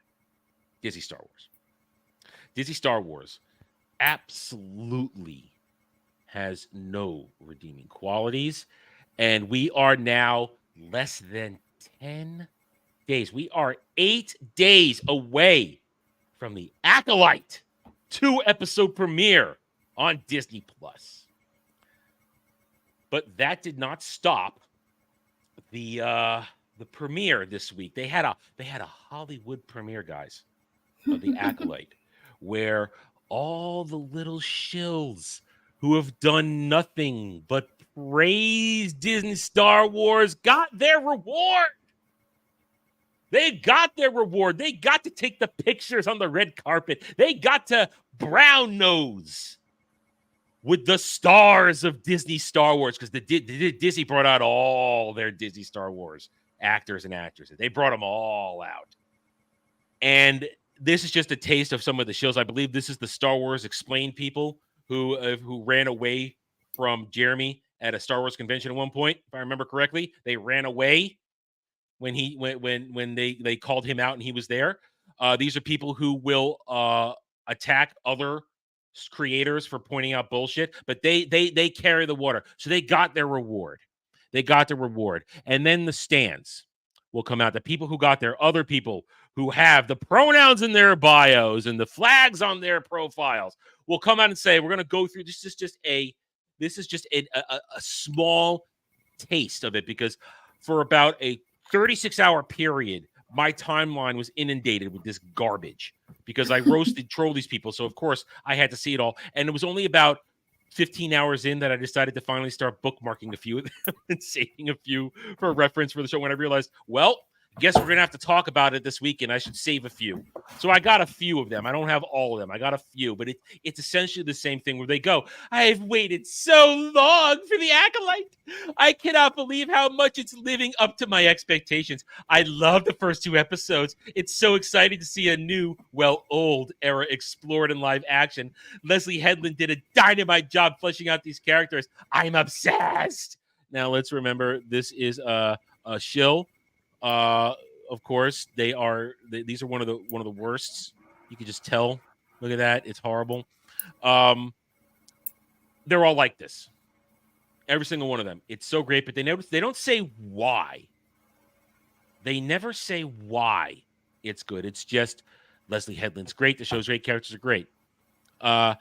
The Acolyte is a refreshing Star Wars story. A new roster of live-action characters feels fresh, yet very much still in the galaxy we know. Amandla Stenberg is great. Lee Jung-jae as Master Soul is one of the new favorites. Solid twist, too. I really enjoyed the first 4 episodes. Guys, have we heard anything about it yet? Of why it's good? No. And they're not under any sort of embargo, I don't think. Are they under embargo? I don't know. Not this close. I wouldn't imagine, at least. Yeah. I mean, it's this is essentially a public release. If it's essentially a public viewing of episodes, so I don't. And they've only seen 4 episodes, mind you, out of 8 episodes. So they are saying it's a masterpiece before it's even done. Excuse me. We keep going. Jorge Rodriguez, they them, with his gay boyfriend in his profile. Oh, wait, hang on. He is obsessed with Star Wars. Everything I stay up for discussion, but not for me. Non-binary Latin? Yeah, because of the backlash to Latin X, they're trying to change the X to an E. Oh my god. That's retarded. They just don't want to use Latina or Latino. They've never done Spanish. I've done Spanish. It's always been an inclusive language, no matter what these people say otherwise. The Acolyte is Force-sensitive version of Andor. Oh, you're selling it for me that way now. The most non-Star Wars product is exactly. The cast is stellar. The writing of each episode is jam-packed. Practical sets and amazing costumes. These are the costumes right here. These are the costumes. My late grandmother could have done much better. This is the same thing with Rings of Power all over again. This is High Republic blandness. This is what the High Republic looks like. It's just this bland capes and robes with the same monotone beige and yellows. And what that's what the High Republic is. There's no textures. Nothing. There's nothing. Oh, aren't you so excited, Adam, to what was that? It's not Knights of the Old Republic, the sequel to it or whatever that had the 2 twins that were, one was light side, one was dark side. You know what I'm talking about? No. It wasn't Knights of the Old Republic. It had one of those really big epic trailer compilations like Knights of the Old Republic. There were 2 twins, one turned to the dark side, one stayed on the light side, and the bad one got the mask. Yeah, that was that never got released. That was the it never got released. Was it not Force Unleashed? No. That one was supposed to be not Rogue Squadron. Okay, because there was going to be Battlefront 3, then Battlefront 3 didn't happen. Oh, you remember, Adam? No. I might know what you're referring to. Are you referring to the Star Wars Old Republic trailer where the 2 twins, the one gets scarred and one kills one? Is that where one's wearing? It's no. Okay, that's a misconception. One didn't go light dark side. They're both dark side. They just are twins and wearing different colors. And that's part of the story. That's part of the That's part of the cinematic trailer. Yes. Prologue to that whole arc in Star Wars: Old Republic. No, it was the Old Republic. The idea is that they're taking inspiration from that for this, because they're the Acolyte being. But twins. They're not, because that's not what that story is. That was going to be the remake, the remake expansion, not KOTOR 1 and 2, the remake expansion. I found the trailer that I'm talking about. Yeah, I know. Yes, I was right. Okay, no, don't play because we will get hit. This is not light side. That is Emperor Vitiate of the Sith Empire inhabiting a different body, and he basically built a whole other empire outside this empire, and these were his sons, and he was training them to take over. And when one of them tries to take over, the other one steps in the way and stops him, and he kills him. So no, this is not a light side, dark side thing. Not at all. If anybody's saying that that's what they're taking inspiration from for Leslie Heather taking it, then she just looked at the trailer and has no idea what the story is going on. It's another example, just like what I talked about this week, where she says Kreia is her inspiration for her villain in the Acolyte, but she called her Darth Treya. Dre, as an actual person who plays this game, does anybody ever call Kreia Darth Treya? No. But What? Wait, wait. Oh God! See, So, this no, is why I right walk. there. If what Jed is saying is true, and people are saying Leslie Headland took inspiration for Amanda Stenberg's 2 characters from this trailer, it once again proves that Leslie Headland is a fake Star Wars fan and doesn't know any, because that trailer from Star Wars: The Old Republic has nothing to do with light side, dark side. Yeah. Nothing to do with Yeah. light side, dark side. It's still twins, though. Twins on but- 2 different sides Yeah, fighting twins. each other. They're I not- can no, they still see weren't a fighting scene each other. later. They weren't fighting good. They were on the same side. And they So did that- fight each other. No, for like half a second, when one tried to kill their father and the other one stepped in to defend him, and the other one killed him. That's it. That's the extent of their fighting each other. And then the other one carries the guilt for it, and you have to. It's one way to turn him, from dark side to light side. They're Well, they're Adam, both let me little be dark as side clear as I users. can. None of that is going to be featured in this show because that's actually a good idea. So it's not going to be featured at It's all. actually a good story. Really good story. Yeah, I yeah, enjoyed yeah, it. yeah, yeah. I'm glad Jed mentioned. I haven't thought about that in a long time. I was thinking when you first mentioned it, I was thinking about the clone twins that was supposed to be the protagonists for Battlefront 3 that ended up getting canceled. That was actually going to be actually pretty interesting because one ends up being trained by General Coda as a Jedi later on, and the other one that's actually going to be quite interesting. That was actually going to be a lot of fun.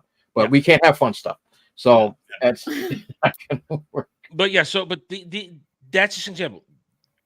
There is no true Star Wars in any of this. So somebody's saying it's Force sensitive version of Andor. Practice sets amazing costumes, as well as sound effects make every location feel lived in while having emotional through line to keep it focused. We've seen the trailers. The sets look like shit. It's going to be more volume crap. This doesn't look good. I didn't go over it. We didn't go over it on a stream. I went over it personally on Natural 20 last week. The Jedi Kung Fu looks garbage. It looks garbage because it's poorly choreographed. It's stereotypical 80s Kung Fu that the Matrix did it in kind of an homage to it. They didn't take themselves seriously with it. Doing it in this and taking yourself seriously, it doesn't look good. And it's sloppy and it's retarded. But I mean, What are the martial arts masters though? Are there martial arts masters? Like I'm trying to. I've completely removed myself from Star Wars altogether. Did they have martial arts masters in this joint? Like, is there Chow Yun Fat here, or is there? No, they don't. They have this guy from what was it called? What game? What's that thing called? Squid Game. Yeah, this is the dude that started in Squid Game. And the Korean guy from Squid Game. That's this dude. Yeah, and he's the main. Yeah, well, he's one of the main. Yeah. Yep. Well, and then they have Carrie Ann Moss in this, who's only going to be in the first episode. and who's literally Jedi Trinity.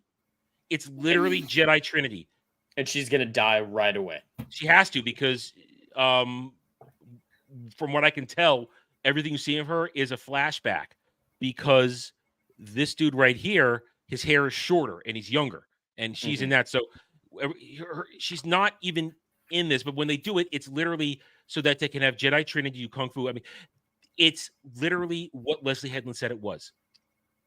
Kill Bill. And Frozen. It's Kill Bill and Frozen. Because that Sith Acolyte, I don't know if you've seen Hunger Games, Dre, but that's the actress who played Rue in the Hunger Games 1, the little black chick. She's playing twin sisters, and it's gonna be the Frozen arc. Oh, yeah. Okay. Yeah. I've only seen one of those movies. I think it was Mockingjay. The last one. Yeah. The last two. Yeah, something. I watched the small one. She was in the first one. Mm-hmm. Yeah, she died in the first one. Yeah, but she and here's the funny thing, she calls herself a they them, but they're all saying her all the time now. Talking about her. That's tremendous. Yeah, she's non-binary or some crap. Yeah, she's non-binary, yet she's walking around in feminine outfits. It's ridiculous. It just shows you that. Wait. The actress is non-binary. Yeah. Amanda Stenberg says she's a they them. Oh goodness gracious. Yeah. Okay. Yeah. All right. So the actress is non-binary, but she's playing a she character. Who's she? She's playing twins. And one of them might be non-binary. We don't know yet. No. Oh boy, help me, Black Jesus. Oh, goodness gracious. Listen, Black Jesus, White Jesus, Red Jesus, no one's helping us here. No one's coming to help me. All the Jesuses gave up on Yeah, us. yeah. Can't stop thinking. Now, Star Wars Holocron, one of the worst shills. Now this account did not go to the thing, but they've obviously been sent it. They've been rewarded. And there's a funny thing going around for the past week. A lot of the loyal ex-Twitter shills have been sent things for this, and a couple of them showed their real ones, but then they all started doing their own in their own little weird little circle. They started altering it for their favorite thing in Disney Star Wars being rewarded. Just a little bit, but it was retarded. And Dre, that white face chick in the center of the poster, like the exact center, she's X-23 in Logan. So That's they got Daphne. they got a few people. Yeah, That's stop. my feelings. Daphne King. King. Can't stop thinking about the first 4 episodes of the Acolyte. So oh, actually, we have to. Yeah. Sorry. It's so beautiful. Honors the prequels, High Republic, and previous Star Wars, while taking the franchise in a bold new direction. Twists and turns again. We've heard twists and turns before. Shrouded in darkness, mature tone. Fans will love this show. No. Once again, no explanation of what went on. No, just it's good for the prequels. No, this thing. Have you heard the marketing for this? Before the Empire, before the Menace. Am I frozen? Yes, you are. Yep, and it's great. Yeah, that was a good one. I don't know why. Can I come back on here? No. Wow. My camera is my camera's not unplugged. Son of a bitch. My camera's off. It's falling apart. All right. This is just a perfect thing to the day, huh? All right, here we go. Let's see. Did that fix it? Now it's not going on. Well, looks like I'm stuck on Avatar for the rest of the stream because my camera We're all better off for it. Oh, shut up. Let me just do one thing here. This. Let me try this. All right. When one of you are talking next about something, I will go out and come back in and see if that resets it. I lost my place. God damn it. Acolyte Daphne sucks. King. Shills are just going off. Shills, whatever. Repeating themselves. Same old song and dance. Same old song and dance. It's ridiculous. They are pushing this real hard, and then they want to say that this crew right here, these are the authors of the High Republic. Yep, that looks right. These are the authors. They started this. They gave us these beautiful, amazing stories that led to us getting this show. I'm grateful for these authors. Thank you, Star Wars, for keeping the space magic alive. Alive? I mean, Jed, one of these days you're gonna have to get Jay to send me his receipts for the failure of the High Republic, because I can't seem to find them anywhere. I've looked. I can't find them. I know he has them. He's mentioned before. The High Republic doesn't sell. It sells in the literal thousands. It doesn't make money. Nobody's buying this. I guarantee that at every single convention where they had their little stall set up with their books, that those books remained stacked on their tables because nobody came by for signatures. And I've been into places like Forbidden Planet and HMV where they're being sold, especially in Forbidden Planet. They've been sitting there for the last couple of years, gathering dust, basically. No one's buying them at all. Nope. Masquerade in the chat, they can't even break into the tens of thousands, let alone the millions. No, yeah. It's literally single thousands at this point. It had its initial bump when it started because there was morbid curiosity from actual Star Wars fans. But no, nobody buys the stuff. Nobody buys the merch. The High Republic is a disaster. And that's what I was talking about earlier, though. These people live in a fantasy world that this shit works, that it's popular, that people care about it. They don't care about it. And it's large part people like Claudia Gray and all these Daniel Jose Older, all these people in here, they are horrible writers. I mean, I quoted something before. Let me see if I can find it. It should still be in my personal timeline. Hold on a second. For it was like a week ago, where somebody quoted you remember the Rock, what the hell was it called? Not Granite. What the hell was it called? The stupid rock from the High Republic. I suddenly can't remember its name. Somebody I help don't me out remember here. its name, but I know what you're talking about. It's literally just a slab of 6-foot tall rock who like Yeah. flies, is the pilot, but has no hands. It's a brain, or- navigator. It's a navigator. Let me see. Yeah, here it is. Geode. Here it is. Geode. Let me share this here. Somebody wrote a Shill Star Wars site says read Star Wars. Victor, the last thing he ever saw was Geode standing over his head, just like a tombstone. Jed. Just like a tombstone. Isn't that just brilliant writing? Is that That supposed to is be a just- one-liner? Yes. That's an epic moment. There's a rock standing next to you. And do you know what rocks are? They're like tombstones. Whoa. Yeah, I could come up with at least. I've already come up with half a dozen different ways to say that. That is actually artful. Just like so. These are the people right here. Sorry, wrong one.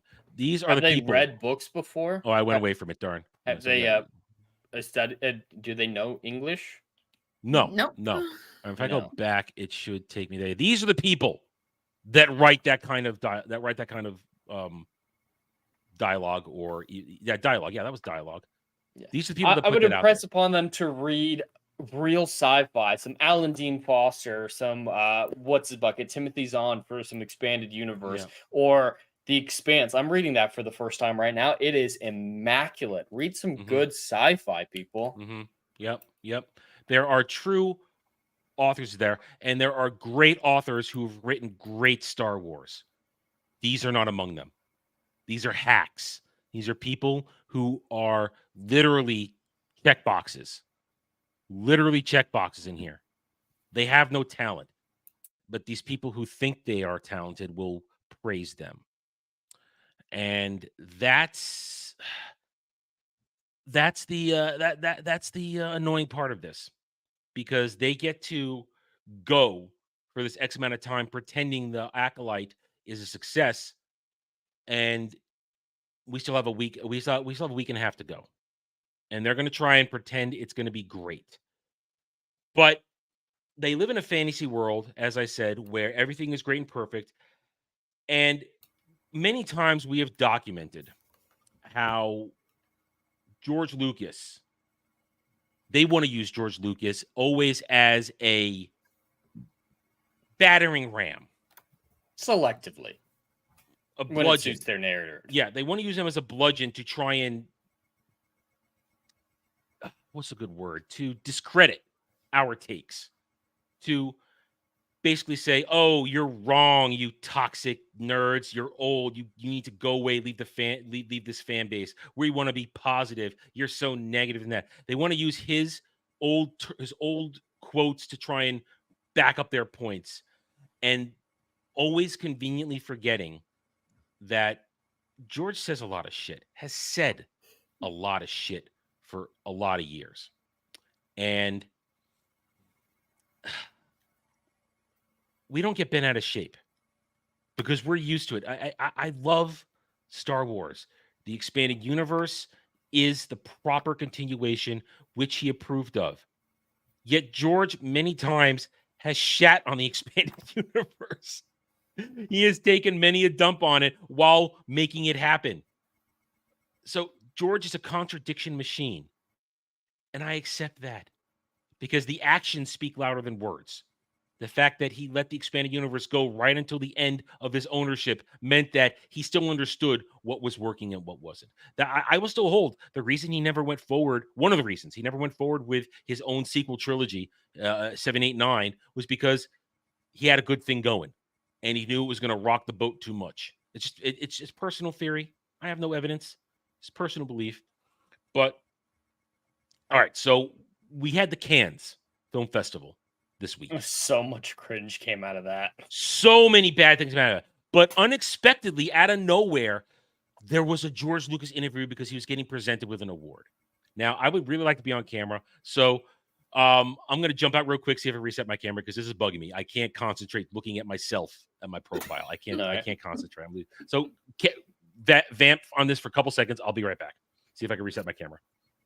All right, we're going to be perfectly silent for the next 2 minutes, okay, Dre? We got this, right? Sorry.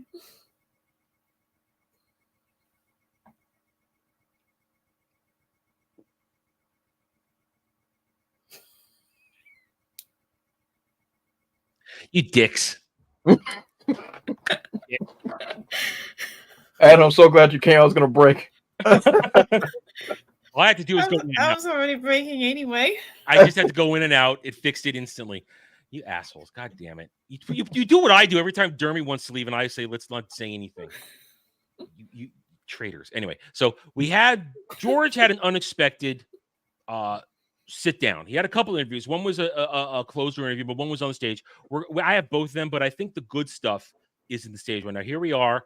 I believe, according to the timestamp, this is where he's going to start talking about Star Wars. He said a lot of other things, but he said a lot of things about movies and about how there's no originality before this, how they're all doing the same things and how there's no fire. Am I right about that, Jed? He said that kind of stuff, right? Yeah. He had some interesting comments in that vein. Yeah. So he said he took a lot of crap, took a big crap on modern day filmmaking. And I say it's legitimate because when he really got started, he and a lot of others were hungry, and it showed with what they did. And they made masterpieces in the 80s and the early 90s. But here we are. So let's listen to this. I don't know if we're going to go through the whole thing, but I'm waiting to hear for a couple particular comments that the stands either clung to, but then I believe are instantly refuted with the rest of the conversation. So let's go. No sound. Oh, what? No sound? Mm-mm. I chose the wrong one. God damn it. God damn it. Oh, I know what I did. I went to the wrong one. Yeah, I went to the other tab because I was screwed up. All right, there we go. All right. God damn it. Work with me here. No right. sound. I haven't hit play yet. About what should I think about? What's important? And Star Wars has all those things in there. They're buried in there, but you definitely get it especially if you're young. And of course, the people that loved the movie were all somewhere between 10 and 15 years old. All right, now that's him. Some of the people have tried to leap on that comment and say, "Oh, look, he's saying it's for kids." He said 15 years old. That's not a kid. That's a teenager.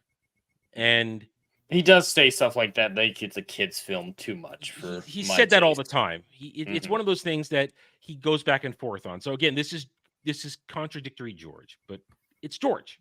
It's George. And then, so it was hard in the end because I wanted to do the prequels, but I knew that, I was just going to do whatever I wanted. I wasn't going to make something that would try to be a bigger hit than Star Wars.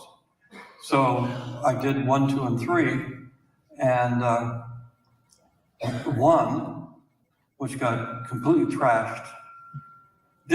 When 1 came out, it was the beginning of the internet.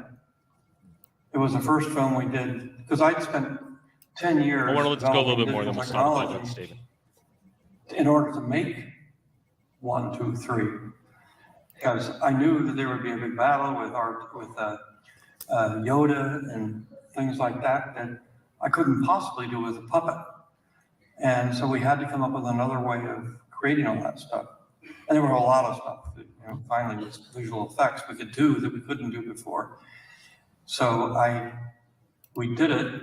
And of course, the critics and the fans who had been 10 years old when they saw the first one, and then they were 13 and then they were 16.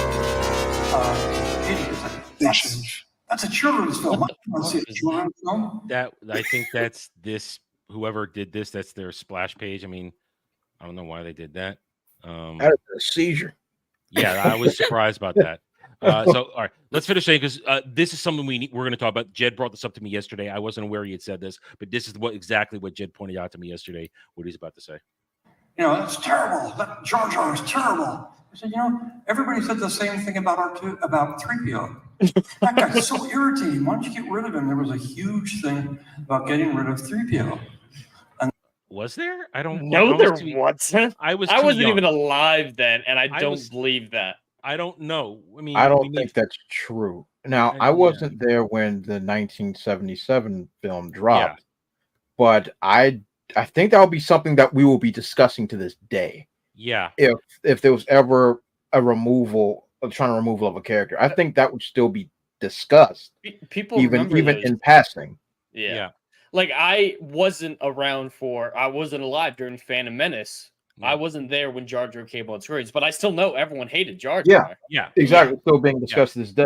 Yeah. Only thing I remember about 3PO was that I know a lot of older dudes thought he was effeminate. I know that.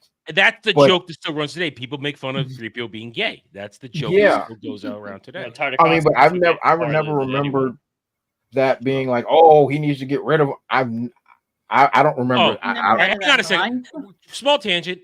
Dre, what do you think of Gennady Tartakovsky Clone Wars? Oh, I love that show. Jed hated I it. love it. I See, didn't. Adam. Hate is a strong word. I just was expecting story, plot, characters, pew pews going in a certain direction instead of just pew pews for pew pews. Where they're aiming? What's the strategy of this fight? What's happening? Oh, it's just pew pew. Okay, pew pew. I hate both of you. You all sicken me. I really liked it. I enjoyed it. Love it. And I love it. you know what I mean? It's to me, I really liked it. Wait, Adam, why are you asking me this? Why are you asking me this? Oh, Because he's I making wanted- fun of me because I watched. Because it I'm for making the fun first of time, I'm making fun of Jed. Because I yesterday. made him Oh. watch it for Revenge of the Sith yesterday. And It's great. it's Look, great. It's great. it's great, bro. And it was the original transition from episode 2 to Yep. episode 3, Yeah. which actually Yeah, filled in the we gap. definitely needed follow the wind and you will get inside the mother. We definitely needed that to transition. That's called character of all people, Jed. Of all people. How is How that dare character? you. That is just gay weirdness. Like, oh yeah, I've tagged him Dre. That was my whole But that's Star Wars, going to weird planets and learning their cultures and stuff like that. It was great. I wouldn't use it for a finale personally, but it was really good. Yeah, see, that's what I mean. It's a terrible transition. If it was just a random episode, that's a fine enough deal. But it's like you need to watch this for the transition. I needed to see him. No. You needed the Battle of Coruscant for the transition. That is what you needed. That joint was great.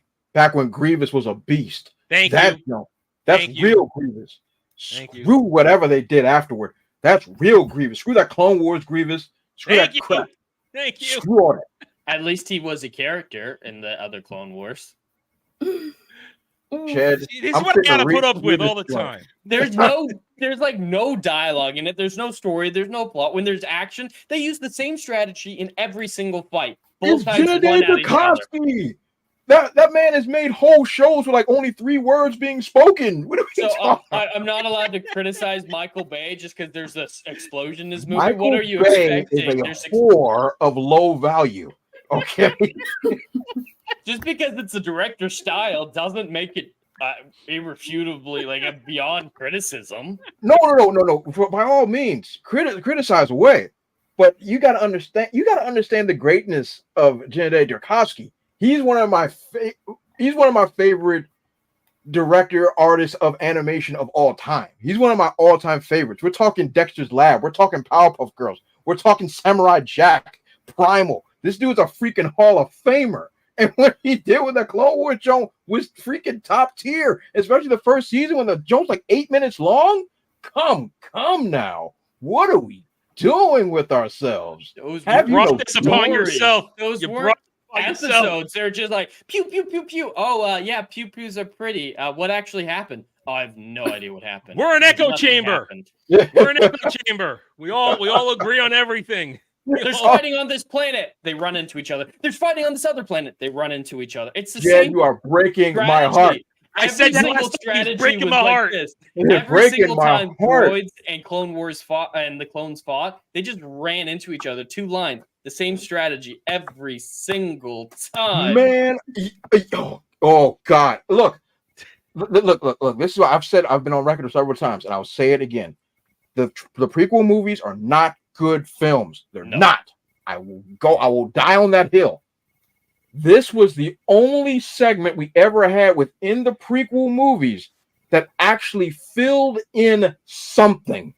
Episode 1 was a complete waste of my time. Episode 2, all of it was garbage and made no sense. And then the last 5 minutes is the only part that you needed to actually tell the story. J.J. Tarkovsky's Clone Wars actually showed us the Clone Wars because episode 3 didn't. No. Episode 3 showed us nothing. When episode 3 rolled around, the jump was over with. I'm like, excuse me, sir. Episode 2 was like, begun the Clone War has. Episode 3, well, we're about wrapping this up. Excuse me? Did I miss something? But that show actually gave us development. It gave us, like, to a degree of like Anakin's journey, seeing the rise and fall of a lot of different factions, a lot of cool different characters. My man, freaking Kit Fisto actually got his own episode. Like, there was cool stuff going on. General Grievous was an absolute dog. In the episode, though. Huh? Nothing happened. Yes, they showed you the time in between, but it was literally just like, oh, pew pew happened on planet. Oh, great. I could have guessed that. Oh, Kit Fisto had an episode. Yeah, he swam downward and swung his lightsaber a few times. That's all we had time for. Did he get a talk? I'm gonna put a pin in this because I listen. I'm happy that I dropped this grenade because it gave us a perfect example, though, of what George is about to say, though. Here, we criticized because there was both praise for some things here, but a lot of criticism for what George did. And Absolutely. what George is about to complain about now is that we were all too mean to him about criticizing the prequel trilogy. Mm-hmm. And listen, go swim in your Scrooge McDuck money bin, George. There's swim in your gold Scrooge coins McDuck in that money bin. pool. Yeah.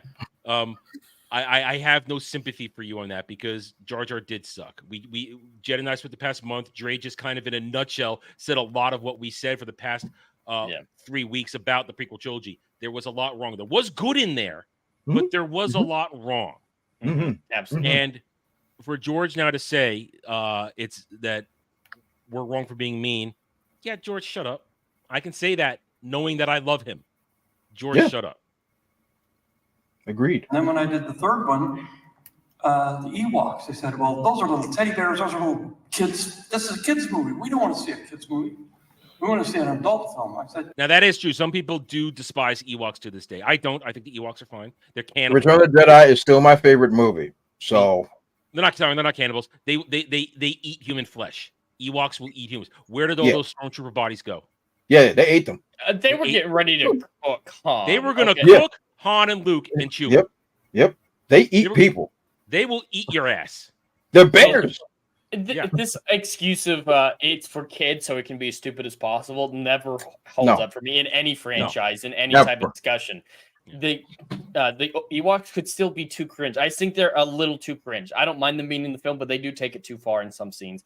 And even in the kids' movie, you can take it too far to cringe. So it's still legitimate criticism, even if it's a kids' movie. Would Return of the Jedi have been better if he'd done his original idea and had it been on Kashyyyk and the Wookiees? Of course, that would have been epic. But at the time, they couldn't pull that off. Probably because they couldn't get. You don't think it was because of the Christmas special? They didn't want to show any of Chewie's family, the holiday special. Listen, I didn't know about the holiday special till like a decade later because they hid that. You lucky bastard. That don't trash. Well, yeah, we had Wookiee VR porn. That was not. Yeah, that don't was deep. But I think the Wookiees end up getting. I'm pretty sure it's got to be some financials into that as well. There were. They couldn't make it work. There was a lot in that. Yeah. And who doesn't want to sell teddy bears? Real talk. Like, I talk trash about how the Ewoks are perceived. Yo, I had one. I ain't got no shame. I had a Wicket. I got no shame. I had all the Ewoks. Yeah, I had Ewok plushes and stuff. So, you know what I mean? Yeah. There's money to be made. And the Ewok theme is fantastic. Agreed. Anyway, so he's going to say this right here, and we don't care that he said this. We don't care. He's wrong, but we don't care. We can accept George and his flaws. It's a kid's movie. It's always been a kid's movie. It is a kid's movie.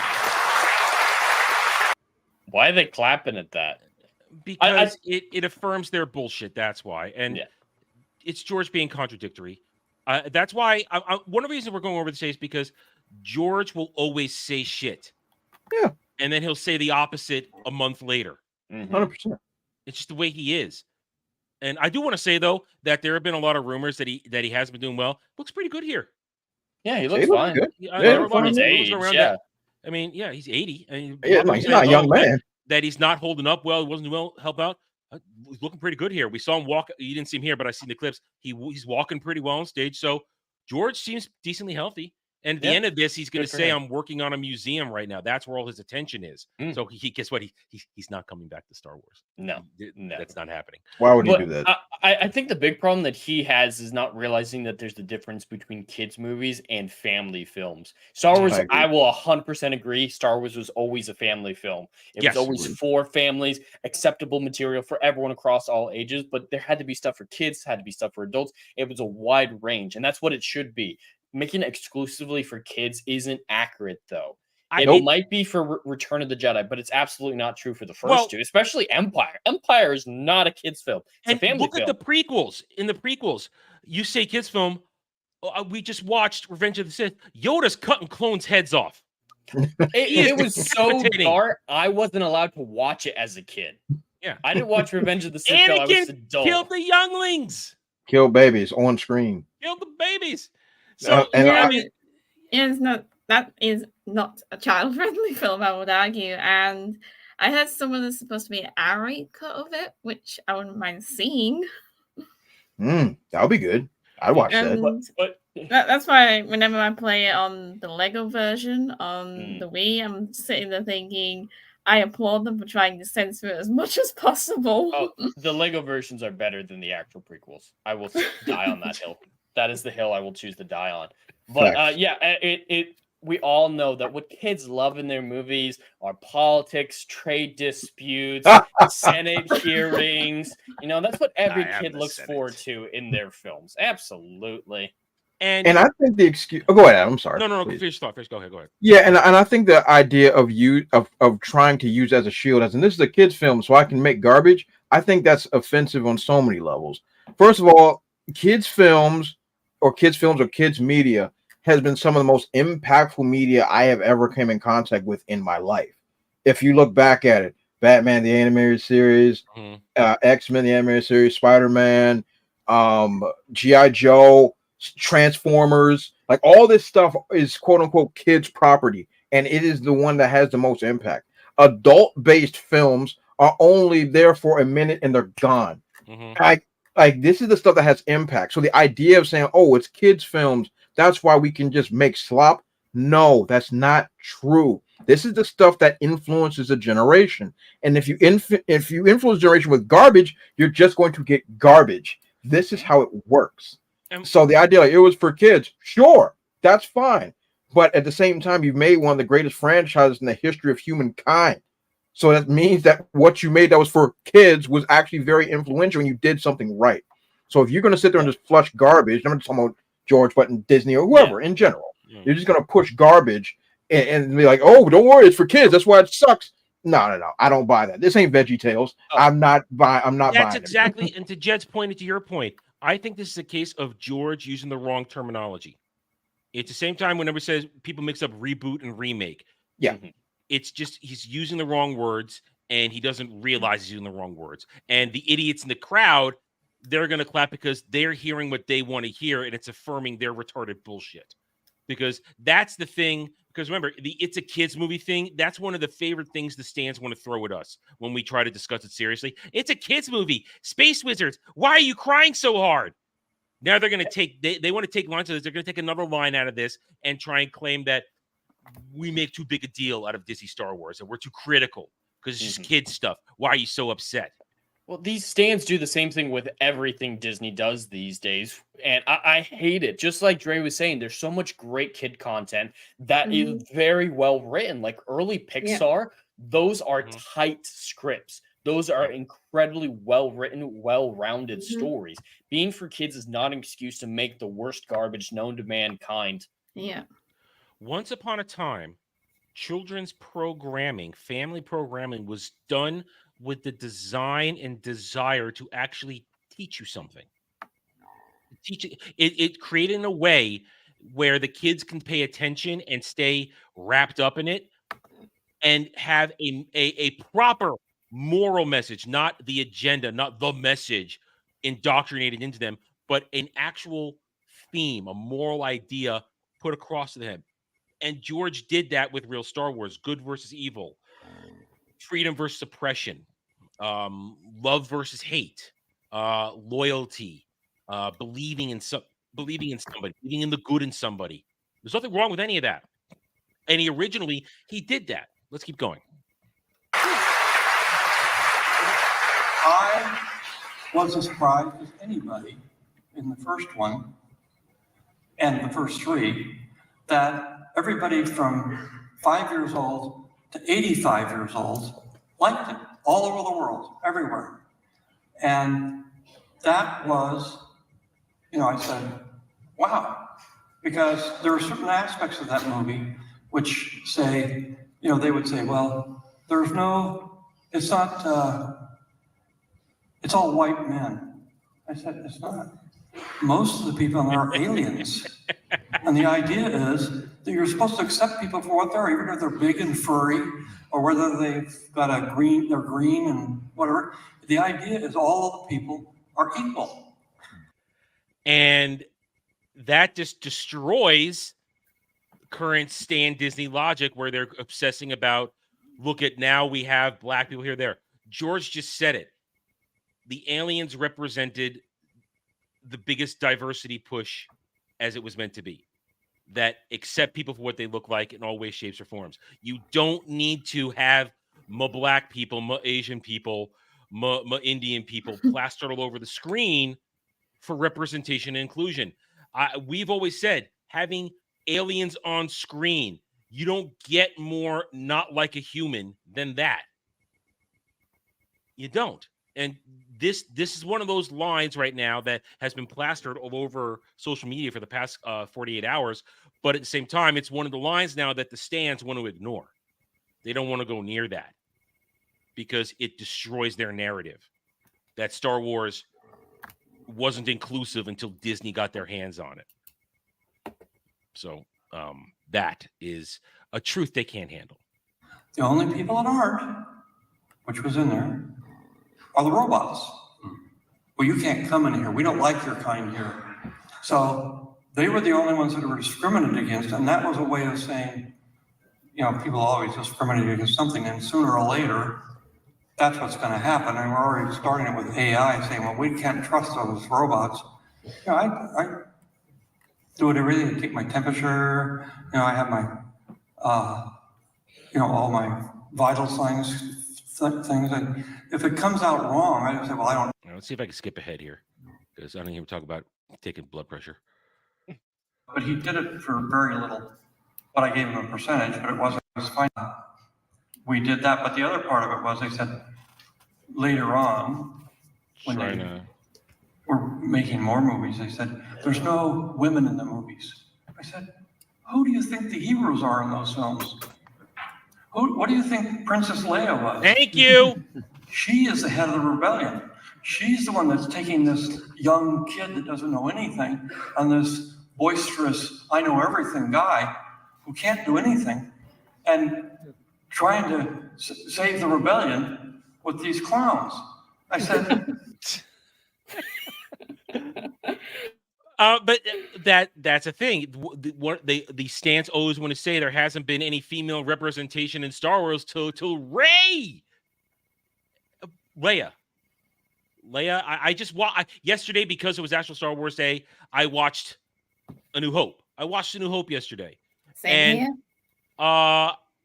Leia takes control when she needs to take control, but then also is still ready to step aside when it's something she can't handle. Yeah. I mean, well, for crying out loud, like her second scene or something like that, she stands up to Darth motherfucking Vader without showing fear. Like we saw this guy waltz in, the dramatic music, everybody's scared to death of him, and Leia's just cracking jokes at his expense. Like, that is a woman who does not give a shit. Foul stench. Yeah. Foul stench. And and George is just being George here.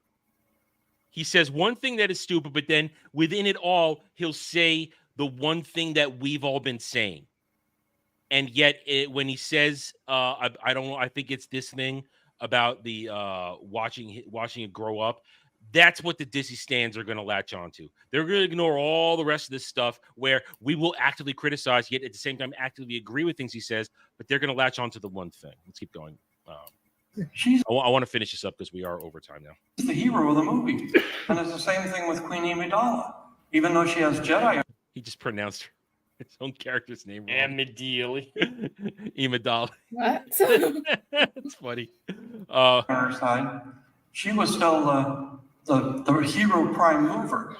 And they said, well, but there's no women, I said, you can't just put a woman in pants and expect her to be a hero.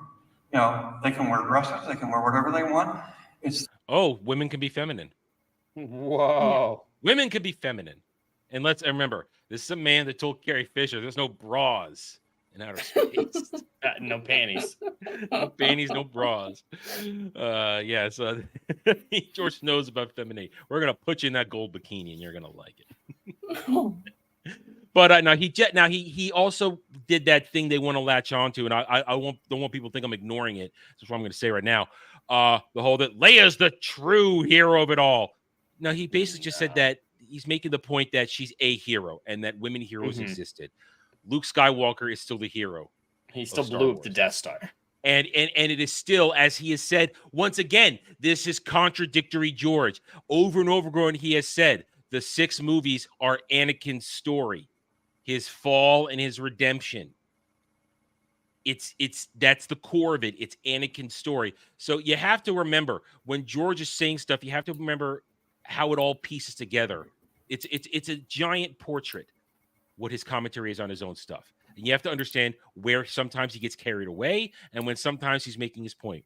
It's one of those moments where he's making a point about women having roles and they can be in dresses. And he said Leia's the hero. But remember, he said many times who the heroes are, who the story is about. He's just trying to make his point, and he got a little off track there. Am I making excuses? I don't think I'm making excuses. I think I'm. No, it's just George. He's got a George. Scatterbrain. Yes, we can hear it. You just gotta have to deal with it. We're hearing it in his discussion here. He's pausing. He's collecting his words, and and he has his faculties. This is not this is not Brandon level shit. No. This isn't Alzheimer's or anything. This is still how we talked while making the prequels. He's just a scatterbrained individual who changes his mind. Massively creative individual. This is a massively creative man who always probably has a lot of ideas going on in his head, and he needs to put the brakes on them to get the thought process lined up so he can make his own point. And sometimes those ideas conflict with each other. But because that's what the creative process is. It's a lot of chaos in there, and you have to trim it down and make it clean. And that's why some say he always needed certain people around him to rein him in, because his creative genius did need refinement over the years. That is kind of a belief that a lot of us share. Their brains and their ability to think and do and plan and be logistical, and that's what the hero is. Yes, all the women, they couldn't do lightsabers, but they could shoot guns, and they could, and we also did a thing where we didn't really, we killed robots, stormtroopers, aliens, but we very rarely killed humans. That was kind of... He blew them up in starships. I thought he was going to say we don't kill women. That's where I thought he was going with that. Kind of an idea that goes through the movie, but everybody thinks of it as a movie where you kill everybody, but we don't. I got a question from the internet by Mathieu Bayarjon, and I think it's a beautiful question. I don't know if you remember the Danny Boyle movie Yesterday, who imagined a world without the Beatles. Can you imagine a world without Star Wars? Well, yeah. I mean, it almost happened. And thank God it didn't. I'm gonna skip forward a bit. And I didn't, because I knew it would take me another 10 years to make those films. And I said, and I was 69. Let me go back, actually, because now that he's talking about why didn't you make your sequel trilogy. I had a different life, and I said, I'm gonna, and I sort of said, because I had a baby girl, I got married. This is him at this time of the sale. I had a different life, and I said, I'm gonna, and I didn't, because I knew it would take me another 10 years to make those films. And I said, and I was 69, and I said, I'm not gonna be doing this when I'm 79. And but he's coming back, guys.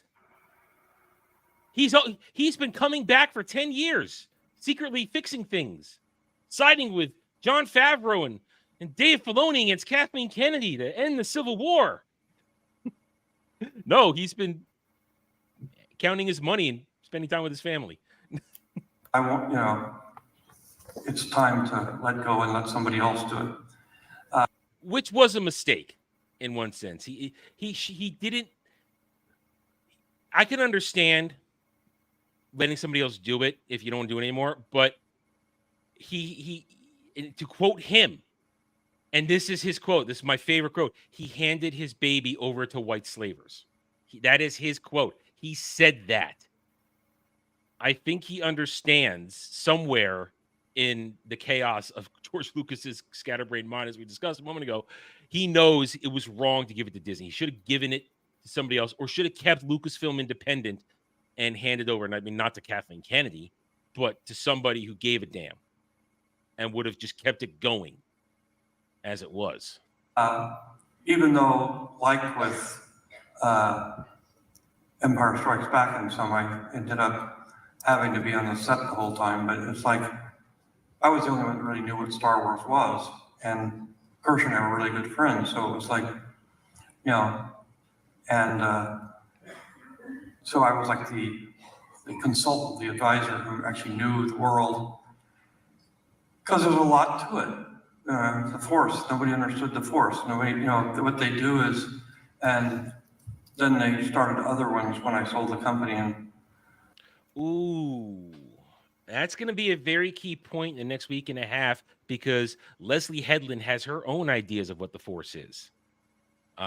We've had Amanda Stenberg and all of them talking about how the Force is really about choosing light and dark and defining yourself, and not necessarily good and bad because you choose one over the other. I mean, that's no right and wrong. No gray right is and what wrong. Star Wars is always about, according to the one actor. Yep. So George just said it right here. Nobody, since he sold it, understands what the Force is about. He just said that, but the stands, they're going to ignore that. They're going to ignore that. They don't want to hear that. They don't want to know that Rey is not a good representation of a Jedi, and what Leslie Headland's about to do is not a good representation of Jedi, Sith, and the Force. They, a lot of those ideas that were in there sort of got lost, but that's the way it is. That's the way it is. They got it. Disney got it wrong. That's what that is. Disney got it wrong. He just said that. I didn't hear things, did I? I heard that pretty clearly. No. It says Disney did it wrong. If you give it up, you give it up. I want to talk about your producer career. I mean, of course, you produced. All right, I don't know if it's that. There's another line in here. Let's cut to our favorite Stan for the moment here, just because I want to wrap this up, because I don't want to look at the whole rest of that. We heard the important stuff there, but our favorite Stan, good old. While you look it up, I just want to. I got it right here. Okay. Well, Force Awakens, of course, is a terrible movie, but it did give us a great thing. That line from Han Solo, that's not how the Force works. I just constantly think that every time someone new says, hey, the Force isn't really about the Force, it's about this other made-up crap. Yep. So, but we talked, I don't know exactly where that line was. It might have been in this one, Remainder There, or in the private interview you did. But our favorite Shill Stan, Suggs, quoted this. George Lucas says the new Star Wars projects have a lot of talent, great ideas, and production. I feel like they come from my children, and sometimes it hurts when they grow up and get far from you. Let's look at the whole disgusting films thing here. Oh, that's the whole thing. Okay, boom. And then Suggs has to point out the worst possible YouTubers are currently fighting back tears knowing George Lucas just praised Disney-produced Star Wars projects. We just watched him, in his own words, tear it apart and say they don't get it right. And he said in the past, they're white slavers who've enslaved my baby, my children, my child. But this is all they care about, an out-of-context line from literally over an hour, almost 2 hours, if you combine all his interviews past couple days of discussions. But that one little line is all these idiots need to say that, oh, we must be so hurt that he praised Disney Star Wars. Once again, George contradicts George. It's a fact of life. We accept it. We don't cry. We love him anyway. But I just countered everything you said right there with his actual own words. That contradicts what you think is good. So to try and play this game, as we said earlier, that they want to try and take George and use him as a bludgeon to beat us is ridiculous. They have no grasp of situation. Same idiots who, like we talked about last week, said that people were upset with Darth Maul's double-bladed lightsaber. They have no concept of history. They are constantly rewriting it to suit their arguments. But they can't. Because those of us who were there remember how it was. Those of us who actively talk about this stuff, who are on top of it, we are not going to shut up. We are not going to go away. We will refute every little bit of retardation they put out. And they have no real counter. And that's coming from the guy who screams positivity all the time. That wasn't very positive of him right there, was it? That wasn't very positive. Not at all. No, that's going after people. Huh. Anyway, final thoughts on this? Go ahead. Oh, let's just say hypothetically that George Lucas, the only thing he said in this interview is everything I've said about Disney Star Wars to date is wrong. I think they're amazing. They're better than anything I've ever done. They are the peak stars. Let's hypothetically say he actually did say that in the most extreme sense of what Jacob wants him to say. That wouldn't change any of our opinions because we're adult. We make our own opinions based on what we see and what we deduce. We don't make our decisions based on what other people tell us to think, like these stands do. The studio tells them what to think, and they think it, whereas we think what we think on our own. Yes, we respect George Lucas, but we're not going to change our whole opinion, even if we went to such an extreme. He's made terrible decisions with Star Wars. He's not an ultimate person to look up to. And that's the case with every single person in this industry. I love Christopher Nolan as a director. I love a lot of his movies. He said stupid things. And I'm not just going to change my opinion on him or change my opinion on a dime because he said something that I disagree with. So it's actually our maturity that we're like, the George Lucas could have said what you wanted him to say, and it's whatever. You just think everyone in the world operates like you, in Jacob's case, where their opinions blow in the wind with whatever chosen person determines your identity is. And they circle jerk it. They all have to have the positive opinion, whereas 20 minutes ago, we were pulling out knives over Gennady Tartakovsky. The knives are out. And because that's a healthy nerd debate. It's a matter of taste. It's a matter of how you feel about something. And that's okay. Because look at this. We're fine now. It was a fun little thing. I dropped the grenade on purpose because I had a feeling Dre was going to. It's more funny than anything. Yeah. Adam, you old bastard. But that's the point. We can be adult about this. We can have this conversation. We can have the difference of opinions, and we're okay. And we can understand that George. I know that you're in trouble there. It's bad. You're fine. George can say the dumbest shit in the world, but like Jed said, we may not appreciate what he says, but that doesn't change the fact that I respect what he did to create Star Wars, and I love him for doing it. These are mutually exclusive feelings. I can have two different feelings at the same time about this stuff. But these stands can't. It has to be their way, and we have to be the villains in their story. Because in 20 years, the sequel trilogy will be beloved, and we're going to be wrong. No, in 20 years, Disney Star Wars ain't going to exist. It's not going to exist. I am a firm believer Disney Star Wars ain't going to make it out of this decade. It's gonna be done before by the time we get to Oh, the I 2030s. you get no argument from me there. It's You gonna know be what done. about to come up on 10 years next year? Yeah, Can you believe it? As Yeah, far as the yeah. films are concerned, yeah. 10 years. 10 years. And what have they done? Nothing. I know what they've done. They didn't make back the purchase price. Sure haven't. That's what they've done. They haven't made the money back. Anyway, Get those tax right off, Disney. yeah. All right, we're gonna wrap it up here, guys. We are over time. It was. I got what we wanted done today. So thank you everybody for being here. Let's go around the horn, say our farewells for the day, and go about our Memorial Day relaxation. So Jed, what you got coming up this week? Just regularly scheduled live streams. I'm sure Adam, you'll talk about drive-in in a moment here. I might put out some videos throughout the week, but no plans of right now. But tune into Hollywood Scholar on YouTube and Kick for any potential gaming streams, and our Doctor Who stream on Saturday at 8:30 p.m. Eastern, where we're going to be talking about the next episode, Dot and Bubble, another episode without Shirigawa, thankfully. So we'll see how well that one turns out. God damn you, Dermy. Anyway, Dre, what's going on this week? Oh, this week should be a fun week. Monday, Wednesday, and Friday. Of course, I'm dropping videos on the Brutal Playing Comics YouTube channel, whatever's going on the streets. Hopefully on Wednesday, I have a really good interview with an indie creator that I've been trying to get my hands on for some time. So that should be a whole lot of fun for Wednesday's video. And of course, my secondary channel, The Brute Plays, we're going to be playing a whole lot of Pokemon this week. So on Tuesday and Thursday, we got a couple of good Pokemon battles that I'll be uploading that I think a lot of folks are really going to enjoy. So that should be a whole lot of fun. Yeah, I think that's about it. For those that's new and all that great stuff, check me out on Twitter at TheBrood00, and all the links are in the description, all that great stuff. All right, Dragon Lady, anything going on this week? And just the usual simming.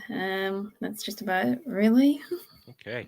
As for myself, I'm essentially done for a while tonight. I will be on Dermy's Sunday, Saturday, probably playing some 14 in a couple hours. Then time shift tonight at 10 p.m. Eastern. I'll be over on Horny Alf's channel playing some State of Decay 2. Tomorrow is Memorial Day, but there still will be Mellow Mondays, 9 p.m. Eastern. We'll try and nerd out the best we can as always. Rest of the week, we'll see how the week unfolds, what news drops, takes, thoughts, streams, all kinds of stuff. We are on Thursday coming back for our monthly Anime Odyssey, or myself and Dermy, just us this month, talking Record of Ragnarok. It's a first-time watch for me, so Dermy, he thinks I'm going to hate most of it, so I hope I don't disappoint him. Then Friday, 11 p.m., Ball Busters. I'll be over on Dermy's channel for that. And Jed, what are we watching for Dragon this week? We are watching a 2010 drama. I would call it probably a a cult classic. I know a lot of people who really love it. From the people who've seen it, not very well known, but it is the story of King George in the lead up to World War II, overcoming his speech impediment, starring Colin Firth and Jeffrey Rush. We will be watching The King's Speech. Okay, I have my grandmother saw that film. She said it was absolutely amazing. It's incredible. I have not seen it, so you'll be a fresh take from me. Then later that night, as Jed said, across my channel, his channel, and Dermy's channel, Doctor Who Cares reviews. Then of course Saturday will be Saturday Chatterday on Dermy's channel, where we'll be playing games, and then we'll be right back here 2 p.m. Eastern next Sunday for more Roundtable, where who knows what the internet has in store for us, but I'm sure it'll be gold, because we will at that point be 48 hours away from the Acolyte. So oh boy, it's my playoff season now. It's my playoff season. I'm going to be fighting hard to get a seed and to advance down all the reviews, because we're also 2 weeks away from Hot D Season 2. We're almost at Hot D Season 2, and we get ever closer to This Is Mordor Country with more Rings of Power Season 2. So thank you, everybody, for joining us this Sunday afternoon. We appreciate your support as always. Hit the like button, subscribe to everybody's channels, and have a good Memorial Day weekend, everybody. Take it easy.